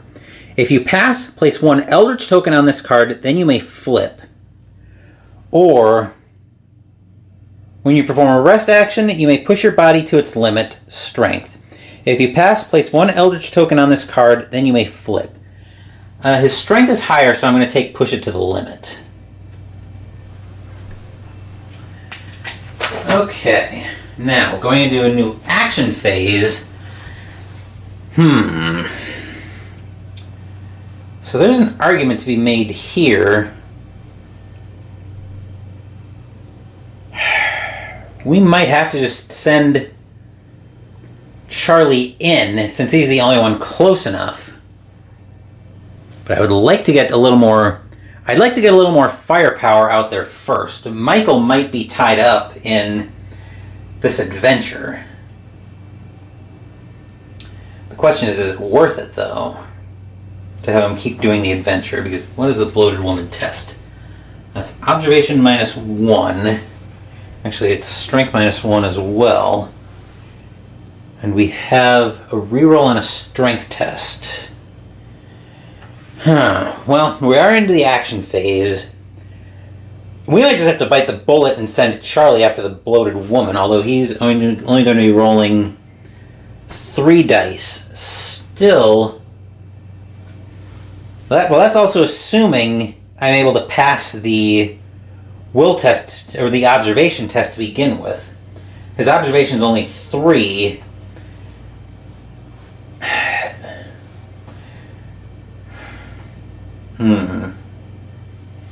Well, I've got 3 Eldritch tokens to play with on his corruption. Yeah, I think we have to take the risk ultimately. Unless we work on her from Tokyo? Can we get anybody else to Tokyo to help him? I don't... Michael? No. Michael is going to be... Space 17. He's going to... Even if I local path Michael up to Cairo, then get a ship ticket there, I can only get 1. He's going to end up 1 space short.